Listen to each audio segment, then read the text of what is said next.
ஒரு தடவை நாரதர் ஒரு தெரு வழியா போய்கிட்டு இருந்தார். வழியில ஒருத்தர் வேத சாஸ்திரம்லாம் படிச்சுக்கிட்டு உட்காந்துருந்தார். அவர் நாரதரை பார்த்து எங்க போயிட்டு இருக்கிறீங்கன்னு கேட்டார். கடவுளை பார்த்துட்டு வரலாம்னு போயிட்டு இருக்கிறேன் அப்படின்னாரு நாரதர். அப்படின்னா அவர்கிட்ட எனக்கு எப்போ முக்தி கிடைக்கும்னு கேட்டுட்டு வாங்களேன் அப்படின்னார் இவர். சரி கேட்டு வரேன் அப்படின்னு சொல்லிவிட்டு நாரதர் நடந்தார். கொஞ்ச தூரத்துல ஒரு மரத்தடியில் ஒரு தொழிலாளி செருப்பு தைச்சிக்கிட்டு உட்காந்துருந்தார். அந்த ஆளும் அதே மாதிரி கேட்டுக்கிட்டார். எனக்கு எப்போ முக்தி கிடைக்கும்னு கடவுள்கிட்ட கேட்டுக்கிட்டு வாங்களேன்னார். அவர்கிட்டையும் சரின்னு சொல்லிவிட்டு நாரதர் நேராக வைகுண்டத்துக்கு வந்து சேர்ந்தார். கடவுளை பார்த்தார். இவங்க ரெண்டு பேரும் சொல்லி அனுப்பின விஷயத்தை பற்றி கேட்டார். அதுக்கு கடவுள் சொன்னார், அந்த செருப்பு தைக்கிற தொழிலாளி உடல் நீத்ததும் உடனே என்னை வந்து அடைவான். ஆனால் அந்த சாஸ்திரம் படித்த ஆள் இப்போதைக்கு என்கிட்ட வந்து சேர மாட்டான். அவன் இன்னமும் பல பிறவிகள் எடுத்து அங்கேயே இருக்க வேண்டியிருக்குது. எப்போ இங்கே வந்து சேருவான்னு எனக்கே தெரியாது அப்படின்னார். நாரதருக்கு இதோட ரகசியம் என்னங்கிறது புரியல. எனக்கு ஒன்றும் புரியலையேன்னாரான் கடவுள்கிட்ட. சீக்கிரம் புரிஞ்சுக்குவேன். நீ திரும்பி போகிறப்போ நான் இங்கே வைகுண்டத்தில் என்ன செஞ்சுக்கிட்டு இருக்கேன்னு கேட்டால், ஒரு ஊசியின் துவாரத்தில் ஒரு யானையை கோத்துக்கிட்டு இருக்கிறேன்னு அவங்க கிட்ட சொல்லு அப்படின்னார் கடவுள் சிரிச்சுக்கிட்டே. நாரதர் பூமிக்கு திரும்பினார். கடவுளை பார்த்தீங்களா, எப்படி இருக்கார் அப்படின்னு விசாரிச்சார். வேத சாஸ்திரம் படித்தவர். ஓ பகவானா, அவர் யானையை ஊசியின் காதில் நுழைச்சிக்கிட்டு இருக்கிறார் பார்த்தேன்னார் நாரதர். ஊசி காதில் யானையா? அது எப்படி முடியும்? நீங்கள் சொல்கிறத நான் நம்ப மாட்டேன்னு விட்டார் அவர். சரி, இந்த ஆளுக்கு இறைவன் பேரில் நம்பிக்கை இல்லை அப்படிங்கிறத நாரதர் புரிஞ்சுக்கிட்டார். அடுத்தபடியாக அந்த தொழிலாளி இருந்த இடத்துக்கு போனார். இறைவனை பார்த்தீங்களான்னு கேட்டார் அவர். பார்த்தேன், ஒரு ஊசி துவாரத்தில் யானையை கோத்துக்கிட்டு இருந்தார் அப்படின்னு சொல்லிவிட்டு நாரதர் அந்த ஆள் முகத்தை கவனிச்சார். அந்த தொழிலாளி இதை கேட்டுட்டு கொஞ்சம் கூட ஆச்சரியப்படலை. அவரால் முடியாத காரியம் கூட உண்டானார். என்ன இப்படி சொல்ற, ஊசியின் துவாரத்தில் யானையை கோக்க முடியும்னு நீ நம்புறியா அப்படின்னு கேட்டார் நாரதர். நிச்சயமா நம்புறேன்னார் அவர். அது எப்படி அப்படின்னு கேட்டார் இவர். இதோ பாருங்க, நான் இந்த ஆலமரத்தடியில தான் தினமும் உட்காந்துருக்கிறேன். தினமும் இந்த மரத்திலிருந்து எவ்வளவோ பழம் கீழே விழுது. இந்த பழத்தில் இருக்கிற ஒவ்வொரு விதையிலேயும் உள்ள ஒரு ஆலமரம் இருக்குது. ஒரு சின்ன விதைக்குள்ள ஒரு பெரிய ஆலமரம் இருக்க முடியுங்கிறப்ப ஊசி துவாரத்துல கடவுள் யானையை நுழைய வச்சாருங்கிறத ஒத்துக்கிறதுல என்ன கஷ்டம் இருக்கு அப்படின்னு ரொம்ப சர்வசாதாரணமா பதில் சொன்னாராம் அந்த தொழிலாளி. நாரதர் யோசனை பண்ணார். இந்த தொழிலாளி வேத சாஸ்திரங்களை எல்லாம் படிக்கலைன்னா கூட அறிவுபூர்வமா சிந்திச்சு இறைவனை நம்புறான். அதனாலதான் கடவுள் இந்த ஆளுக்கு சீக்கிரம் முக்தி கிடைக்கும்னு சொன்னார் அப்படிங்கிறத புரிஞ்சுக்கிட்டாராம். இந்த கதையில வர்ற கடவுள், நாரதர், வைகுண்டம் இதெல்லாம் ஒரு பக்கம் இருக்கட்டும், ஒரு சின்ன விதைக்குள்ள ஒரு பெரிய ஆலமரம் தூங்கிக்கிட்டு இருக்கு அப்படிங்கிற உண்மை, அந்தரத்துல 1000 கிரகங்கள் சுத்திக்கிட்டு இருக்குங்கிற உண்மை, இதெல்லாம் நாம பார்த்துக்கிட்டு தானே இருக்கிறோம். இந்த உண்மைகள் அதிசயமா நமக்கு தெரியறதுனால அதை நம்பாம இருந்துட முடியாது. இயற்கையை பரிபூர்ணமாக நம்புங்கள், அந்த நம்பிக்கையே நம்ம வாழ்க்கைக்கு ஆதாரம் அப்படிங்கிறத விளக்கறதுக்காக தான் இந்த கதை. இந்த காலத்துல நம்ம பிள்ளைங்களுக்கெல்லாம் இது மாதிரி நம்பிக்கை அதிகமாவே இருக்குது. ஒரு நாள் ஒரு சின்ன பையன் கிட்ட கேட்டேன், ஏன்பா கடவுள் ஒரு பானைக்குள்ள ஒரு யானையை நுழைய வச்சுட்டாருன்னு சொன்னா அதை நீ நம்புவியா அப்படின்னு கேட்டோம். நம்புவேன் சார், அது ஒன்றும் பெரிய அதிசயம் இல்லைன்னா. எப்படிறான்னு கேட்டோம். எப்படின்னா அந்த பானை அந்த யானையை விட பெருசா இருந்திருக்கும், அவ்வளவுதான் அப்படின்னு சொல்றான். பக்தின்னு சொல்றோம் இல்லையா, அது 3 வகைப்படும் அப்படிங்கிறார் ஒரு பெரியவர். அது என்ன 3 வகைன்னா, தெய்வ பக்தி, அடியார்கள் பக்தி, குரு பக்தி. அடியார் பக்தியை விட, தெய்வ பக்தியை விட குரு பக்தி தான் ரொம்பவும் சிறந்ததுங்கிறார் அவர். தெய்வத்துக்கிட்ட செஞ்ச பாவம் குருநாதர்கிட்ட தீர்ந்துருமா, குருநாதர்கிட்ட செஞ்ச பாவம் தெய்வத்துக்கிட்ட போனாலும் தீராதான். இப்படி பெரியவங்கெல்லாம் சொல்லி வச்சிருக்கிறாங்க. ஒரு காடு, அங்க அயோத தௌமியர் அப்படின்னு ஒரு தபோதனர், அவரு பல மாணவர்களை ஒன்னா சேர்த்து ஒரு குருகுலம் நடத்திக்கிட்டு இருக்கிறார். பல தரப்பட்டவங்க, பல திறப்பட்டவங்க மாணவர்கள் அதில் சேர்ந்து படிச்சுக்கிட்டு இருக்கிறாங்க. பாஞ்சால ராஜகுமாரன் ஒருத்தனும் அந்த குருகுலத்தில் சேர்ந்து படிச்சுக்கிட்டு இருக்கிறான். அவன் பேர் ஆருணி. பெரிய இடத்து புள்ள, இருந்தாலும் படுப்பில் ரொம்ப கெட்டிக்காரனாக இருந்தான். அவன் தான் அங்கே முதல் மாணவன். ஒரு நாள் குருநாதர் அந்த அரசகுமாரனை கூப்பிட்டார். நம்ம குருகுலத்துக்கு சொந்தமான வயல்ல தண்ணீர் பெருகி வெள்ளம் பயிரை அழிக்குதான், அதனால நீ போய் மடையை அடைச்சிட்டு வந்துரு அப்படின்னார். அந்த அரசகுமாரன் உடனே புறப்பட்டான். குருநாதர் சொல்லிட்டார்ல, உடனே புறப்பட்டான். நான் பெரிய இடத்து பிள்ளையாச்சே, ராஜகுமாரன் ஆச்சே, ரொம்ப செல்வாக்கூட வளர்ந்தவனாச்சே, நான் போய் வயலில் இறங்கி வேலை செய்கிறதா அப்படின்னுலாம் அவன் நினைக்கல. குருநாதர் கட்டளையை நிறைவேற்ற வேண்டியது நம்ம கடமை அப்படின்னு நினைச்சான். உடனே ஒரு மண்வெட்டியை தூக்கி தோளில் வச்சுக்கிட்டு புறப்பட்டு போயிட்டான். வயலுக்கு போனான். பார்த்தான், தண்ணி கரையை உடச்சிக்கிட்டு வயலுக்குள்ளே ஏகமாக பாஞ்சிக்கிட்டு இருக்குது. இவன் மண்வெட்டியால் களிமண்ணை புல்லோடு சேர்த்து புல் பத்த மாதிரி வெட்டி வெட்டி போட்டான். இருந்தாலும் மடையை அடைக்க முடியல. தண்ணி அதை மீறி வந்துக்கிட்டே இருக்குது. தண்ணி வேகமாக வயலுக்குள்ளே போய்கிட்டே இருக்குது. போடுற பத்தையெல்லாம் கரைஞ்சி கரைஞ்சி போயிட்டுருக்கு. இருந்தாலும் இவன் தன்னுடைய முயற்சியை கைவிடலை. வெட்டி வெட்டி போட்டுக்கிட்டே இருக்கிறான். காலையில் அங்கே போனவன் சாயந்தரம் வரைக்கும் இப்படி செஞ்சுக்கிட்டு இருக்கிறான். உடம்பும் மனசும் ரொம்பவும் சோர்ந்து போச்சு. இருந்தாலும் குருநாதர் இட்ட கட்டளையை நிறைவேற்றாமல் இருக்கிறோமேங்கிற ஒரு குறை அவனுக்கு இருக்குது. குரு கட்டளையை நிறைவேற்றாத நான் இன்னமும் இருக்கணுமா அப்படின்னு யோசனை பண்ண ஆரம்பிச்சிட்டான். என்ன செய்யலாம்னு பார்த்தான். நம்ம குருநாதர் இட்ட பணிக்காக இந்த உடம்பையே தியாகம் பண்ணலாம் அப்படின்னு முடிவு பண்ணான். தண்ணி பாயுதில் அதுக்கு குறுக்க விழுந்து அப்படியே மடையை அடைச்சிக்கிட்டு அப்படியே படுத்துட்டான். இது மற்றவங்களுக்கு தெரியாது. அன்னைக்கு ராத்திரி ஒரு விளக்கு முன்னாடி உட்காந்து குருநாதர் பிள்ளைங்களுக்கு பாடம் சொல்லி கொடுத்துக்கிட்டு இருக்கிறார். வரிசையில் இருக்கக்கூடிய ராஜகுமாரனை காணலை. நம்ம ஆருணி எங்கே போனா அப்படின்னு சொல்லி மற்ற மாணவர்களை விசாரித்தார். இப்போ அவங்க சொன்னாங்க, சுவாமி அவன் காலையில் வயலுக்கு மடையை அடைக்கிறதுக்காக போனான், நீங்கள் தான் போக சொன்னீங்க, இன்னும் திரும்பி வரல அப்படின்னு அவர் பையன். குருநாதர் உடனே ஒரு தீவெட்டி எடுத்துக்கிட்டு மாணவர்களை அழைச்சிக்கிட்டு வயலுக்கு போனார். அங்கே போய் பார்த்தா ஆளை காணும். ஆருணி ஆருணின்னு சொல்லி சத்தம் போட்டு கூப்பிட்டு பார்க்குறார். நான் இங்கே இருக்கேன் குருநாதா அப்படின்னு காலுக்கு அடியிலேருந்து ஒரு சத்தம் வருது. குனிஞ்சு பார்த்தா அவன் மடையில் படுத்துருக்கிறான். என்னப்பா இதுன்னார்.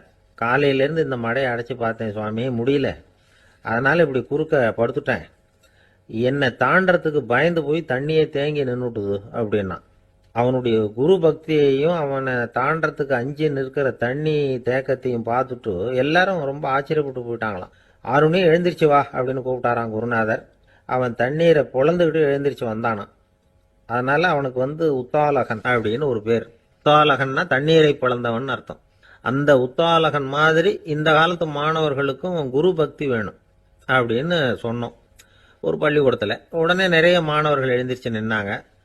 சார், நீங்கள் எங்களை இன்னமும் சரியாக புரிஞ்சுக்கலன்னு நினைக்கிறோம். அன்னைக்காவது ஒருத்தன் அப்படி இருந்தான், இன்னைக்கு ஏகப்பட்ட உத்தாலகர்கள் இருக்கிறோம். எங்கள் வாத்தியார் கட்டளையிட்டா இப்போவே அது மாதிரி வயலுக்கு போய் மடையில் குறுக்கப்படுத்துக்கிறதுக்கு இந்த வகுப்பில் உள்ள அத்தனை பேரும் தயாராக இருக்கிறோம் அப்படின்னாங்க. அப்படியா அப்படின்னு சொல்லி கேட்டோம் ரொம்ப சந்தோஷமாக. ஒருத்தன் ரொம்ப அடக்கமாக எழுந்திரிச்சான். அப்புறம் சொன்னான், ஆமாம் சார், வகுப்பில் இவர் நடத்துகிற பாடத்தை கேட்டுக்கிட்டு இருக்கிறத விட பேசாமல் போய் மடையில் படுத்துடுறது ஒன்றும் கஷ்டமான காரியமாக இருக்காது, அதனால தான் எல்லாரும் அங்கே போகிறேன்னு சொல்கிறோம் அப்படிங்கிறான். இந்த உலகத்தில் நாம் நல்லபடியாக இருக்கணும்னா அதுக்கு முக்கியமாக தேவைப்படுறது ரெண்டு. ஒன்று செல்வம், இன்னொன்று அறிவு. சரி, இது ரெண்டில் சிறந்தது எது அப்படின்னு ஒரு கேள்வி கேட்டால் என்ன பதில் சொல்கிறது? இதே கேள்வியை ஹஸ்ரத் அலி அவர்கள்கிட்ட கேட்டாங்களாம். அவர் ஒரு பெரிய அறிஞர். கேள்வி கேட்டவங்களும் சாதாரண ஆட்கள் இல்லை, இவங்களும் அறிஞர்கள். ஒரு நாள் ஹஸ்ரத் அலி அவர்கள்கிட்ட 10 அறிஞர்கள் வந்தாங்களாம். ஐயா, நாங்கள் 10 பேரும் உங்ககிட்ட ஒரே கேள்வியை தான் கேட்க வந்திருக்கிறோம், ஆனால் எங்கள் 10 பேருக்கும் நீங்கள் தனித்தனியாக பதில் சொல்ல முடியுமா அப்படின்னு கேட்டிருக்காங்க. அதாவது அவங்க ஒரே கேள்விக்கு இவர்கிட்ட இருந்து 10 விதமான பதில் எதிர்பார்க்குறாங்க. சரி கேளுங்க, என்ன கேள்வி அப்படின்னார் அவர். அப்போதான் அவங்க கேட்டாங்களாம், செல்வம் அறிவு இது ரெண்டில் சிறந்தது எது? இதுதான் கேள்வி.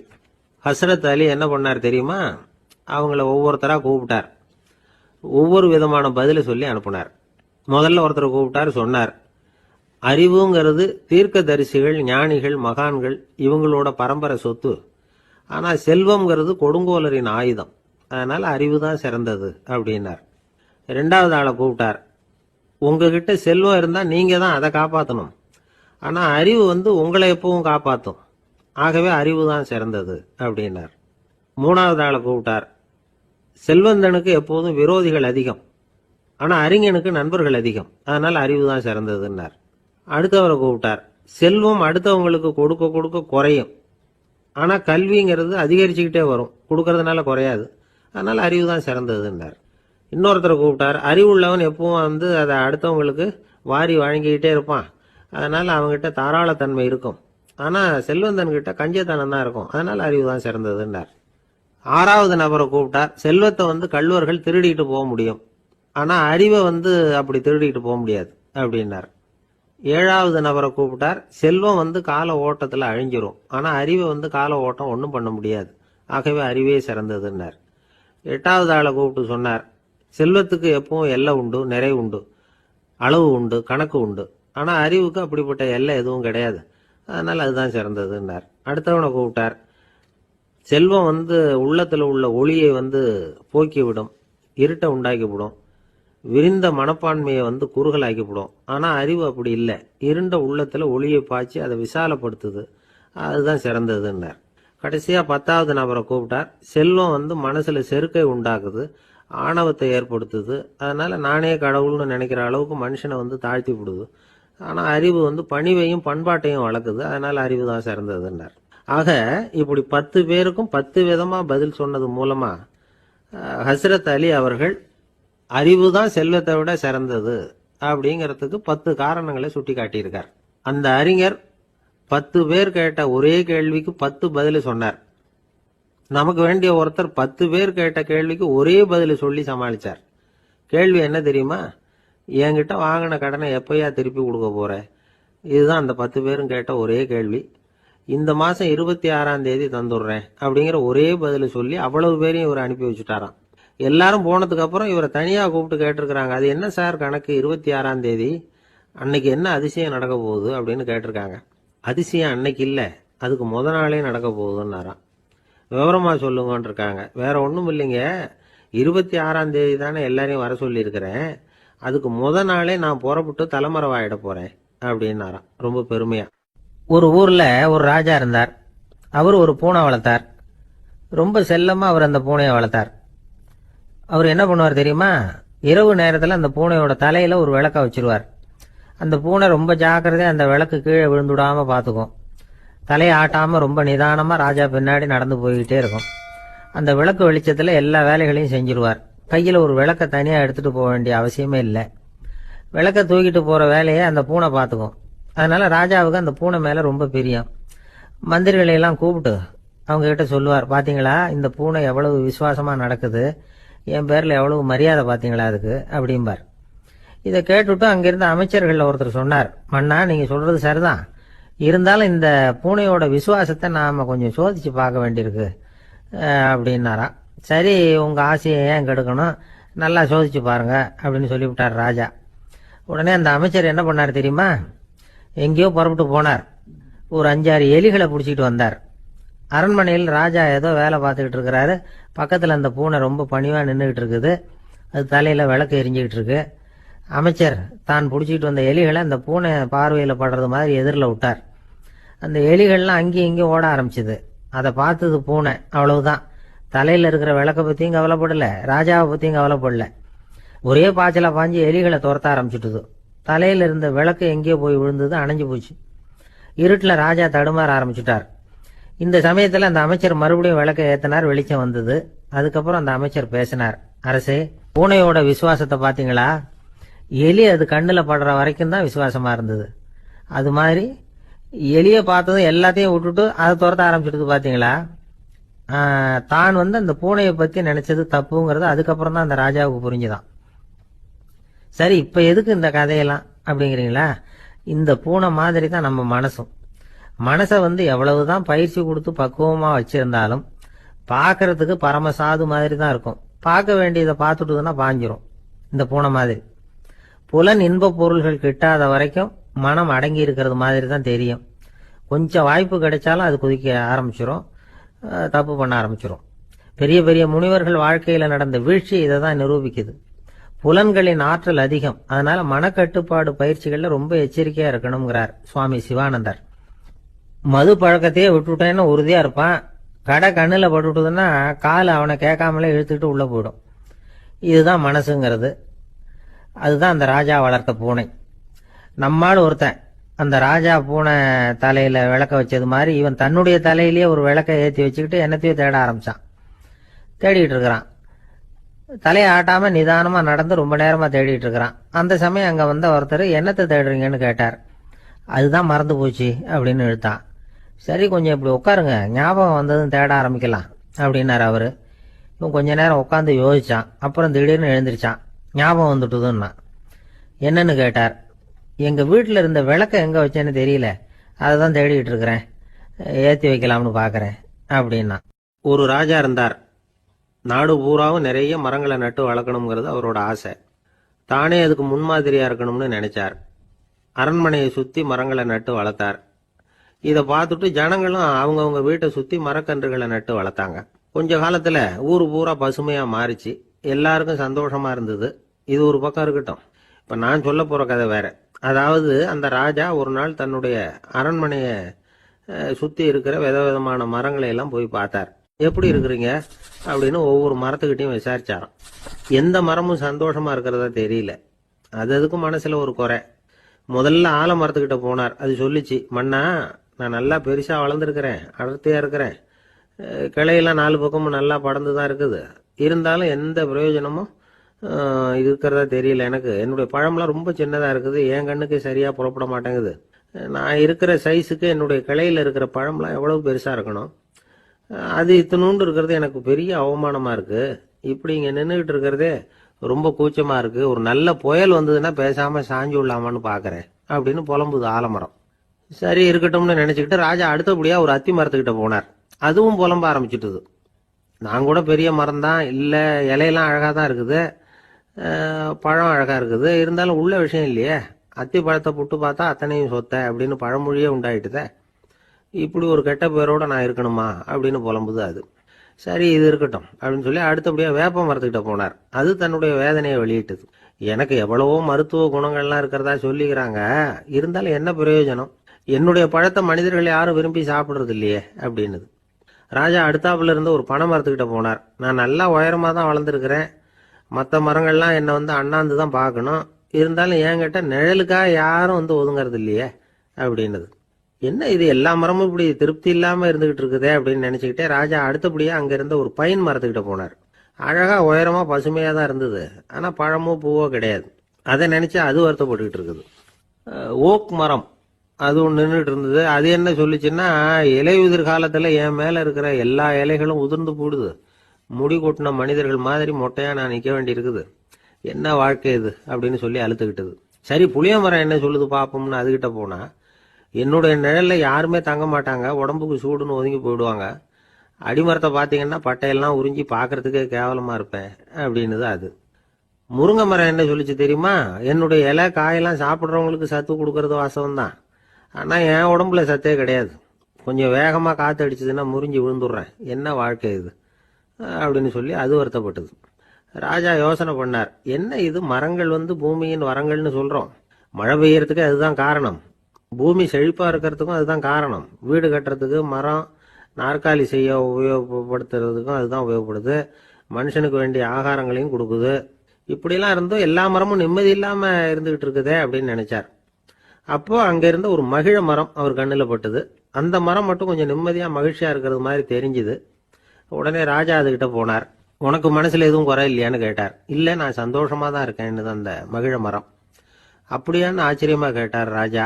ஆமா மன்னா, இந்த இடத்துல நீங்க ஒரு முருங்கை மரத்தையோ வேப்ப மரத்தையோ கூட நட்டிருக்கலாம், ஆனா இந்த இடத்துல நடுறதுக்கு என்ன தேர்ந்தெடுத்திருக்கிறீங்க, அதுவே எனக்கு பெருமை, அதுவே எனக்கு திருப்தி அப்படின்னு தான் மகிழ மரம். மகிழ மரம் சாதாரணமா தான் இருக்கும், இளம் மஞ்சள் நிறத்துல பூக்கள், அது காய்ந்தும் மனம் வீசும். மகிழ மரம் மாதிரி மன திருப்தியோட வாழறதுக்கு நாம கத்துக்கணுமா. நாம இந்த உலகத்துல ஒரு நாயாவோ நரியாவோ கூட பிறந்திருக்கலாம், மனுஷனா பிறந்திருக்கிறோம், அதுவே பெருமை தானே. இந்த நிறைவு தான் மகிழ்ச்சியின் ரகசியம். ஒரு பையன் அப்பா கிட்ட போய், அப்பா நீங்க இந்த உலகத்துல ஒரு மனுஷனா பிறந்தது என்னோட அதிர்ஷ்டம் நானா. ஏண்டா அப்படி சொல்றேன்னு இருக்காரு அப்பா.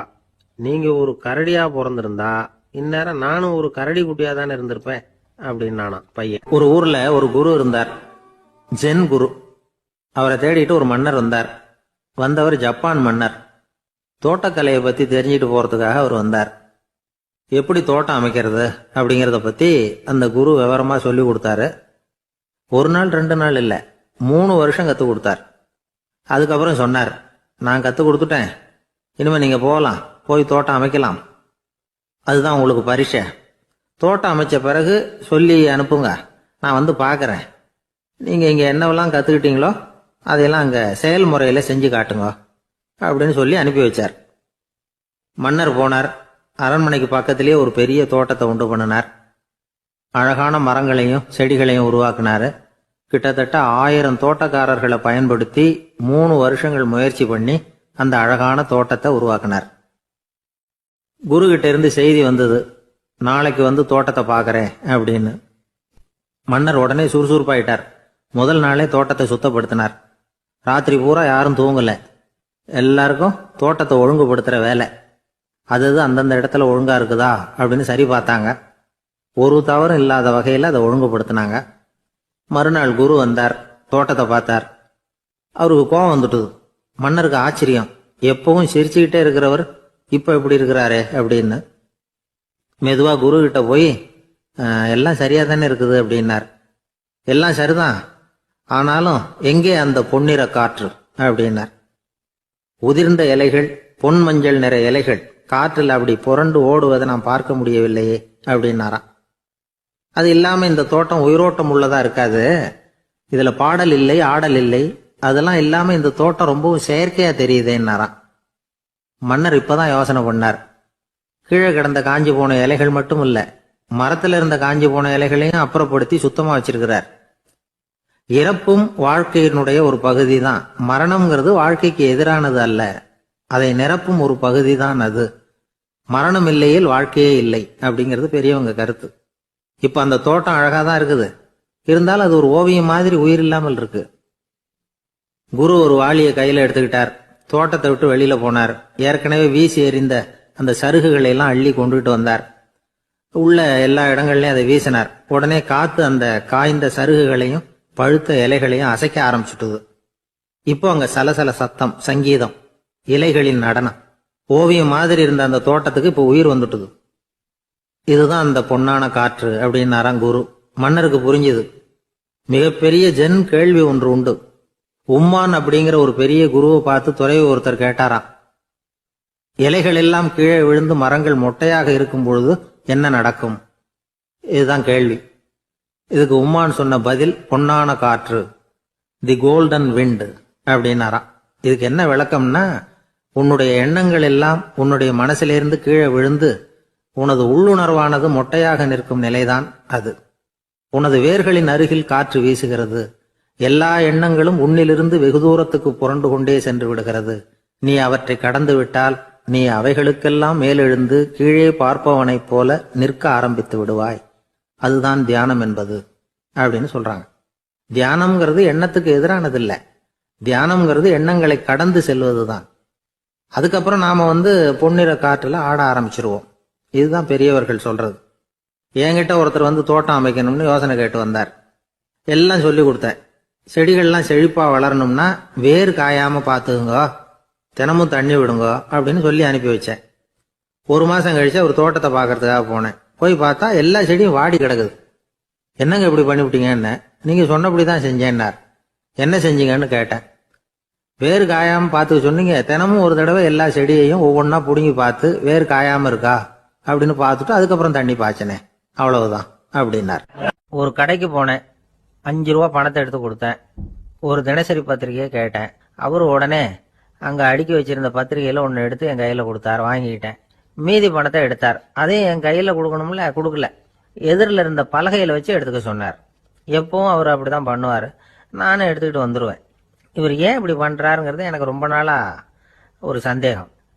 ஒரு நாள் அவர்கிட்டயே இதை கேட்டுவிட்டேன். ஏங்க, நீங்க உங்க கடைக்கு பொருள்கள் வாங்குறவங்களுக்கு நீங்க பாக்கி சில்லறையை கொடுக்குறப்போ பலகையில வச்சு விடுறீங்க, கையில கொடுக்க மாட்டேங்கிறீங்களே, ஏன் அப்படின்னு கேட்டேன்.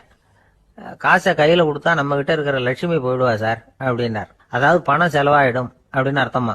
இன்னொரு நண்பர், அவர் ஒரு நாள் வழக்கத்துக்கு மாறா ரொம்ப சோகமா உட்காந்துருக்கிறார். ஏங்க என்னாச்சு, ஏன் இப்படி கப்பலே கவிழ்ந்தது மாதிரி உட்காந்துருக்கிறீங்க அப்படின்னு கேட்டேன். கப்பலே கவிழ்ந்திருந்தா கூட நான் இப்படி கவலைப்பட மாட்டேன் சார், வேற ஒண்ணு நடந்து போச்சுன்னார். என்னன்னு கேட்டேன். என் உச்சந்தலையில பள்ளி ஒண்ணு விழுந்துட்டுதுன்னார். அதுக்காகவா இப்படி அப்படின்னு ஆச்சரியப்பட்டேன். ஆமாங்க, பள்ளி உச்சந்தலையில விழுந்தா பலன் என்னன்னு பஞ்சாங்கத்துல பார்த்தேன், மரணம்னு போட்டிருக்கு அப்படின்னு சொல்லிவிட்டு அவர் தொடர்ந்து கவலைப்பட ஆரம்பிச்சிட்டார். இப்படியும் ஒருத்தர், என் கூட வேலை பார்க்குற ஒருத்தர் எப்படி தெரியுமா, தினமும் வலது காலை வச்சுதான் ஆபீஸுக்கு உள்ள நுழைவார். என்னைக்காவது தவறுதலா இடது காலை வச்சு உள்ள வந்துட்டாருன்னா அன்னைக்கு பூரா மனசு சங்கடப்படுவார். எந்த வேலையும் சரியா ஓடாது. கேரம் போர்டு ஆடுற ஒருத்தர் எப்போ ஆட உட்காந்தாலும் ஸ்ட்ரைக்கரை கை தவறி கீழே விழற மாதிரி பண்ணி அதுக்கப்புறம் அதை எடுத்துக்கிட்டு ஆட உட்காருவார். ஏன்னா எப்போ ஒரு தடவை நிஜமாவே அது கை தவறி கீழே விழுந்திருக்குது. அன்னைக்கு பிரமாதமா ஜெயிச்சுட்டார். உடனே ஒரு முடிவுக்கு வந்துட்டார், கை தவறுனா லாபம் அப்படின்னு. அதுக்கப்புறம் அதையே பழக்கமாக்கிக்கிட்டார். பூனை குறுக்க போனா சகனம் சரியில்லைன்னு நினைக்கிறவங்க உண்டு. ஆனா ஒருத்தர் எப்படி தெரியுமா, அவர் வெளியில கிளம்புற சமயம் பக்கத்து வீட்டு ரேடியோவில் மியாவ் மியாவ் பூனை குட்டின்னு பாட்டு சத்தம் கேட்டா கூட போதும், சகனம் சரியில்லைன்னு பிரயாணத்தை கேன்சல் பண்ணி விடுவார். இப்ப இவ்வளவு எதுக்கு சொல்றோம்னா, அளவுக்கு மீறின சகுன நம்பிக்கைகள் இருக்கு பாருங்க, இதோட பயமும் சேர்ந்துகிட்டதுன்னு வச்சுக்கோங்க, இது ஒருத்தருடைய மனநிலையை பாதிச்சிடும். இது உளவியல் நிபுணர்கள் சொல்ற கருத்து. வாழ்க்கையே தடுமாற வச்சிரும். பாதுகாப்பு இல்லாத உணர்வு, ஒரு விதமான டிப்ரெஷன் மனநிலை, இதெல்லாம் தான் இதுக்கு காரணமா அமையலாம். சில பேர் காய்கறி நறுக்க கத்திய கையில் எடுத்தா கூட நேரம் சரியா இருக்கா அப்படின்னு பார்த்துட்டு தான் வேலையை ஆரம்பிக்கிறது வழக்கம். அறிவு தான் மனசுக்கு வாத்தியாரா இருக்கணும். அப்பதான் வாழ்க்கை நிம்மதியா இருக்கும். அறிவு மனசு சொல்றபடியெல்லாம் கேட்க ஆரம்பிச்சுட்டுதுன்னா இடைஞ்சல் தான். ஒருத்தருக்கு 7ஆம் நம்பர் தான் ராசியான நம்பராம். 7ஆம் தேதி தான் எந்த காரியத்தையும் ஆரம்பிப்பாராம். 7 எழுத்து வர்றது மாதிரி பேரை மாத்தி வச்சுக்கிட்டார். 7 மணிக்கு தான் தினமும் எழுந்திருப்பார். 7ஆம் நம்பர் வீட்டில் தான் குடியிருக்கார். கல்யாணம் கூட 7ஆம் தேதி தான் பண்ணிக்கிட்டார். அவர் ஒரு நாள் குதிரை பந்தயத்துக்கு போனாராம். குதிரையோட பேரையெல்லாம் பார்த்தார். ஒரு குதிரையோட பேர் 7 எழுத்துல அமைஞ்சிருந்தது. 7 தானே இவருக்கு அதிர்ஷ்ட நம்பர். அதனால உடனே அது பேர்ல பணத்தை கட்டினார். பந்தயம் நடந்தது. என்ன சார் ஆச்சுன்னு கேட்டாங்க. நான் பணம் கட்டின அந்த என்னோட குதிரை 7ஆவதா சேர்ந்தது சார் அப்படின்னாராம் சோகமா. துருக்மேனியாவில் அஷ்காபாத் அப்படின்னு ஒரு நகரத்துல ஒரு புவியியல் விஞ்ஞானி இருந்தார். அவரு ஒரு நாய்க்குட்டி வளர்த்தார். ஒரு நாள் முன்னிரவு நேரம் ஒரு மேஜைக்கு முன்னாடி உட்காந்து அந்த விஞ்ஞானி ஏதோ கணக்கு போட்டுக்கிட்டு இருக்கிறார். அவருக்கு ஒரு சின்ன பெண் குழந்தை, அது தொட்டில தூங்கிட்டு இருக்குது. அந்த நாய்க்குட்டியும் ஒரு மூலையில படுத்து அது பாட்டுக்கு தூங்கிட்டு இருந்தது. ஒரே அமைதி. அந்த நேரத்தில் திடீர்னு அந்த நாய்க்குட்டி துள்ளி எழுந்திருச்சது. நேராக குழந்தைகிட்ட ஓடிச்சு. அந்த குழந்தைய அது போட்டிருந்த ட்ரெஸ்ஸோட சேர்த்து கவ்வி தூக்குச்சு. தூக்கிக்கிட்டு வாசல் பக்கம் ஓடிச்சு. நாய்க்குட்டி குழந்தைய கவ்வி தூக்க முடியுமாங்கிற சந்தேகம் உங்களுக்கு இல்லையா? நீங்கள் நம்ம ஊர் நாய்க்குட்டியவே பார்த்து பழக்கப்பட்டிருக்கீங்க. அதனால நம்புறதுக்கு சிரமமாக இருக்கும். அந்த ஊர்ல எல்லாம் அது ரொம்ப ஸ்ட்ராங்காக இருக்கும். ஒரு ஏதோ கண்ணுக்குட்டி மாதிரி இருக்கும். விஞ்ஞானி அதை பார்த்துட்டார். உடனே அந்த நாய்க்கு வெறி பிடிச்சிட்டுதுன்னு முடிவு பண்ணிட்டு தன்னோட கை துப்பாக்கி எடுத்துக்கிட்டு ஓடி வந்தார். அவர் வெளியில நாய்க்குட்டி எங்க அப்படின்னு பார்த்து தேடுறார். அந்த நேரத்தில் அந்த வீடு இடிஞ்சு விழுது. காரணம் பூமி அதிர்ச்சி. இப்படி பூமி அதிர்ச்சி உண்டாக போகுதுங்கிறது அந்த நாய்க்குட்டிக்கு முன்னாடியே தெரிஞ்சு போச்சு. அதுதான் குழந்தைய தூக்கிட்டு வெளியில ஓடி வந்திருக்குது. அது மூலமா அந்த குடும்பத்தையே காப்பாத்தி இருக்குது அந்த நாய்க்குட்டி. இந்த சம்பவம் நடக்கிறதுக்கு 3 நாளைக்கு முன்னாடியே சில பிராணிகளுக்கு இப்படி நடக்க போகுதுங்கிறது தெரிஞ்சிருக்குதான். ஆமா, அந்த நகரத்துல 3 நாளைக்கு முன்னாடியே பாம்பு, பல்லி இதெல்லாம் அது தங்கியிருந்த வலையை விட்டு வெளியில ஓடி வந்துட்டுது. அதே மாதிரி அங்க இருந்த புறாவெல்லாம் பறந்து போயிடுச்சான். இதே மாதிரி யுகோஸ்லோவியாவில் கூட ஒரு நகரம், அங்க ஒரு நாள் ராத்திரி ஒரு மிருக காட்சி சாலையில திடீர்னு ஒரு பெரிய கலவரம், கூச்சல், குழப்பம். அங்க இருந்த கழுதை, புலி, யானை, பறவை எல்லாம் கண்ணாபின்னான்னு கத்த ஆரம்பிச்சுட்டுது. நீர் யானை அதுக்குன்னு போட்டிருந்த தடுப்பையே தாண்டி குதிச்சு வெளியில வந்துட்டுதான். மறுநாள் தான் எல்லாருக்கும் விஷயம் புரிஞ்சுது. அடுத்த நாள் காலையில அங்க பூமி அதிர்ச்சி உண்டாயிட்டுது. இப்ப பாருங்க, அதாவது மனுஷனை போய் தீர்க்க தரிசி அது இதுன்னு சொல்லிட்டு இருக்கிறோம். இவனை விட அது பரவாயில்லைன்னு தோணுது. அதாவது மிருகங்கள் ஒன்று நடக்க போகுதுங்கிறத முன்னாடியே புரிஞ்சுக்குதே. சரி, இதெல்லாம் எப்படி அது முன்கூட்டி புரிஞ்சுக்குது? அதுதான் படைப்பு ரகசியம். அதை கண்டுபிடிக்கிறதுக்கு தான் மனுஷன் ஆராய்ச்சி பண்ணிட்டு இருக்கிறான். விஞ்ஞானிகளோட ஆராய்ச்சியெல்லாம் ஒரு பக்கம் இருக்கட்டும், வீட்டுக்குள்ளேயே சில ஆராய்ச்சி பண்ணி பாருங்களேன். இப்ப சில யோசனை சொல்லி அதை சோதனை பண்ணி பாருங்க அப்படின்னு ஒருத்தர் சொன்னாராம். அதாவது இப்ப மழை வருமா வராதா அப்படின்னு தெரிஞ்சுக்கணுமா, உடனே ஒரு பூனைக்குட்டி பின்னாடியே மெதுவா போய் அது என்ன செய்யுதுன்னு கவனிச்சு பார்க்கணும். பூனைக்குட்டி தன்னோட பாதத்தினால சுகத்துல அப்படி கீறிக்கிட்டு இருக்கும். அப்படி கீறினா கண்டிப்பா மழை வரும். சில சமயம் பூனைக்குட்டி அப்படி மல்லாந்து படுத்துக்கிட்டு பாதத்தை உயர தூக்கும், அப்படியும் எப்படியும் புரளும். இப்படி செஞ்சதுன்னா அன்னைக்கும் மழை இருக்காது. அதனால முன்னாடி இருந்தது மழை வர்றதுக்கு அறிகுறி, இது மழை இல்லைங்கிறதுக்கு அறிகுறி. பறவைகள், பிராணிகள் இதுகளோட நடவடிக்கைகளை பார்த்துட்டு அதையெல்லாம் அடிப்படையாக வச்சுதான் காலநிலையை கண்டுபிடிக்கிற கருவிகளை கண்டுபிடிச்சிருக்கிறாங்க. வாத்து இருக்குல்ல, சில சமயம் தன்னோட அழகை தன்னோட இறகுகள்ல அப்படியே புதைச்சிக்கும். அப்படி செஞ்சா குளிர்காலம் வரப்போகுதுன்னு அர்த்தம். பருவநிலை குளிரா மாறப்போகுதுங்கிறதுக்கு இதுதான் அறிகுறி. சிட்டுக்குருவி இருக்குதுல்ல, அதெல்லாம் புழுதியில உழுந்து புரளும், சிறகுகளை படபடன்னு அடிச்சுக்கும். அப்படி செஞ்சா மழை வரப்போகுதுன்னு அர்த்தம். ஒன்று மட்டும் நாம நல்லா தெரிஞ்சுக்கணும், இயற்கையின் சீற்றம்னு சொல்றோம் இல்லையா, இயற்கை ஏன் நம்ம மேல கோவப்படுது? இயற்கையை நாம அனுசரித்து போறதில்ல, அதனால கோவப்படுது. காடுகளை அழிக்கப்படாது, விலங்குகளை கொல்லப்படாது, இயற்கை ஏற்படுத்தி வச்சிருக்கிற சமநிலையை கெடுக்கப்படாது. அதை புரிஞ்சுக்கிட்டு வாழ்ந்தோம்னா பூமியும் நடுங்காது, நாமளும் நடுங்க வேண்டிய அவசியம் இருக்காது. ஒருத்தர் இருந்தார், சாராய கடைக்கு போனாராம், நிறைய சாப்பிட்டார். அப்புறம் சொன்னார், இது ரொம்ப அற்புதமான சரக்கு போல இருக்கு, உள்ளே போன உடனே இந்த பூமியே நடுங்கிறது மாதிரி இருக்கு எனக்கு அப்படின்னாராம். இதுக்கு கடைக்காரர் சொல்லியிருக்கார், நீங்கள் சாப்பிட்டது வெறும் பச்சை தண்ணி தாங்க, இப்போ ஏற்பட்டிருக்கிறது நிஜம் பூமி எதிர்ச்சி அப்படின்னாராம். ஒரு விவசாயி விதைக்கிறதுக்காக வயல்வெளி பக்கம் போறார். விதைகளை அள்ளி வீசினார். அப்போ என்ன ஆச்சுன்னா, சில விதைகள் பாதை ஓரத்தில் விழுந்தது, சில விதைகள் முள் செடிகள் மண்டி இருந்த புதருக்கு இடையில விழுந்தது, சில விதைகள் நல்ல நிலத்தில் விழுந்தது. பாதை ஓரத்தில் விழுந்த விதை என்ன ஆச்சுன்னா, அதெல்லாம் பறவைகள் கண்ணில் போட்டுவிட்டுது. உடனே உட்காந்து கொத்தி தின்னுட்டு போட்டுது. அதிகமாக மண் இல்லாத பாறை பகுதியில் விழுந்த விதையெல்லாம் லேசாக வேர் விட்டு முளைக்க ஆரம்பிச்சுது. அதுக்கப்புறம் வேர் கீழேயும் ஆழமாக போக முடியல, மேலேயும் சூரிய வெப்பம் அதிகம் தாங்க முடியல, எல்லாம் காஞ்சி கருகி போட்டுது.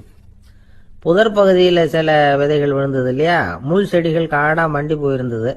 அதனால் முளைச்சி வர்ற செடிக்கு நெருக்கடி அதிகமாக போட்டுது, சரியாக வளர முடியல, விளைச்சலும் சரியா இல்லை. நல்ல நிலத்தில் விழுந்த விதைகள் மட்டும் நல்லா முளைச்சிது, நல்லா வளர்ந்தது, விளைச்சலும் பிரமாதமாக இருந்தது. இந்த கதையை சொல்லிவிட்டு கேட்க செவியுள்ளோர் கேட்கட்டும் அப்படிங்கிறார் இயேசு பெருமான். ஆமாம், இயேசு கடலில் நின்ற படகு ஒன்றில் உட்காந்துருக்கிறார்.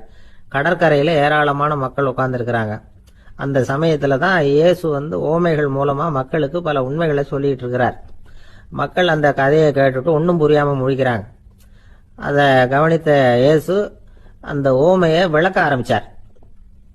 இதில் அந்த விதைக்கிறவர் தான் இறைவன். அவருடைய வார்த்தைகளை விதைக்கிறார்.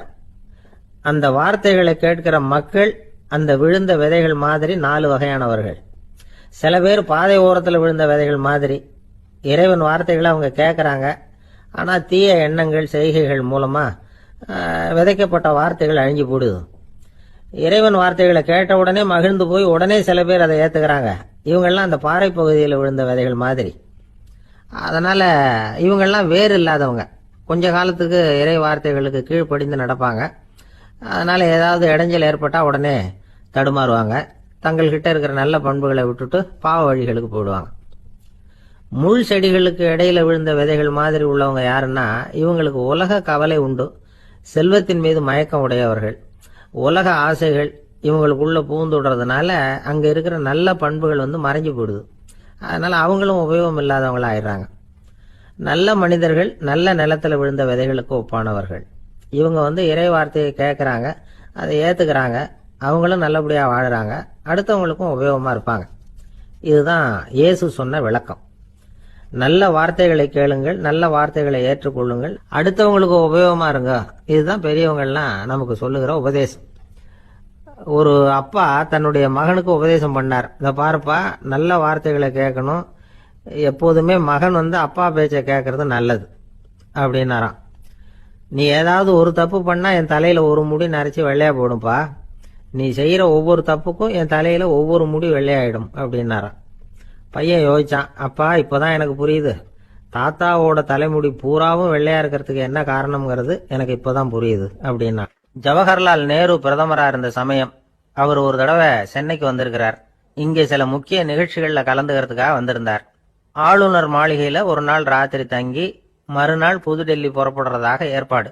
நிகழ்ச்சியிலெல்லாம் முடிச்சுக்கிட்டு ஆளுநர் மாளிகையில் தங்கி இருக்கிறார். அன்றைக்கு இரவு படிக்கிறதுக்கு ஒரு முக்கியமான புத்தகம் அவருக்கு தேவைப்பட்டது. அந்த சமயத்தில் உலக அளவில் ஒரு முக்கியமான பொருளாதாரம் சம்பந்தமான ஒரு புத்தகம் வெளியாகி இருக்கிற விஷயம் அவருக்கு தெரியும். அந்த புத்தகம் மெட்ராஸுக்கு வந்திருக்குமா, அது இங்கே கிடைக்குமா அப்படின்னு விசாரிச்சிருக்கிறார் நேருஜி. அவர் இப்படி கேட்ட உடனே அங்கே இருந்தவங்கெல்லாம் ரொம்ப பரபரப்பாக செயல்பட ஆரம்பிச்சுட்டாங்க. முக்கியமான இடங்கள்ல எல்லாம் விசாரிச்சிருக்கிறாங்க, அந்த புத்தகம் உங்ககிட்ட இருக்கான்னு. சென்னையில் உள்ள கன்னிமாரா நூல் நிலையத்துக்கு எப்படியும் அந்த புத்தகம் வந்திருக்கணும் அப்படின்னு ஒரு நம்பிக்கை. அங்கே விசாரித்தாங்க. அந்த புத்தகம் 2 நாளைக்கு முன்னாடி தான் அங்கே வந்திருக்குது அப்படிங்கிற விஷயம் தெரிஞ்சுது. உடனே எல்லாரும் அங்கே ஓடினாங்க. அவங்களுக்கு இன்னொரு சந்தேகம், புத்தகம் வந்திருக்கு சரி, அது இந்த சமயத்தில் வேற யாரும் படிக்கிறதுக்கு எடுத்துகிட்டு போயிருக்கக்கூடாதே அப்படிங்கிற சந்தேகம் இருந்தாலும் மனசுக்குள்ள ஒரு தைரியம், இப்படி ஒரு புத்தகம் வெளிவந்திருக்கிற விஷயமே நேருஜி சொல்லி தான் நமக்கே தெரியும். அதுவும் இல்லாமல் உலக பொருளாதாரம் சம்பந்தமான ஏதோ ஒரு புத்தகம் அது.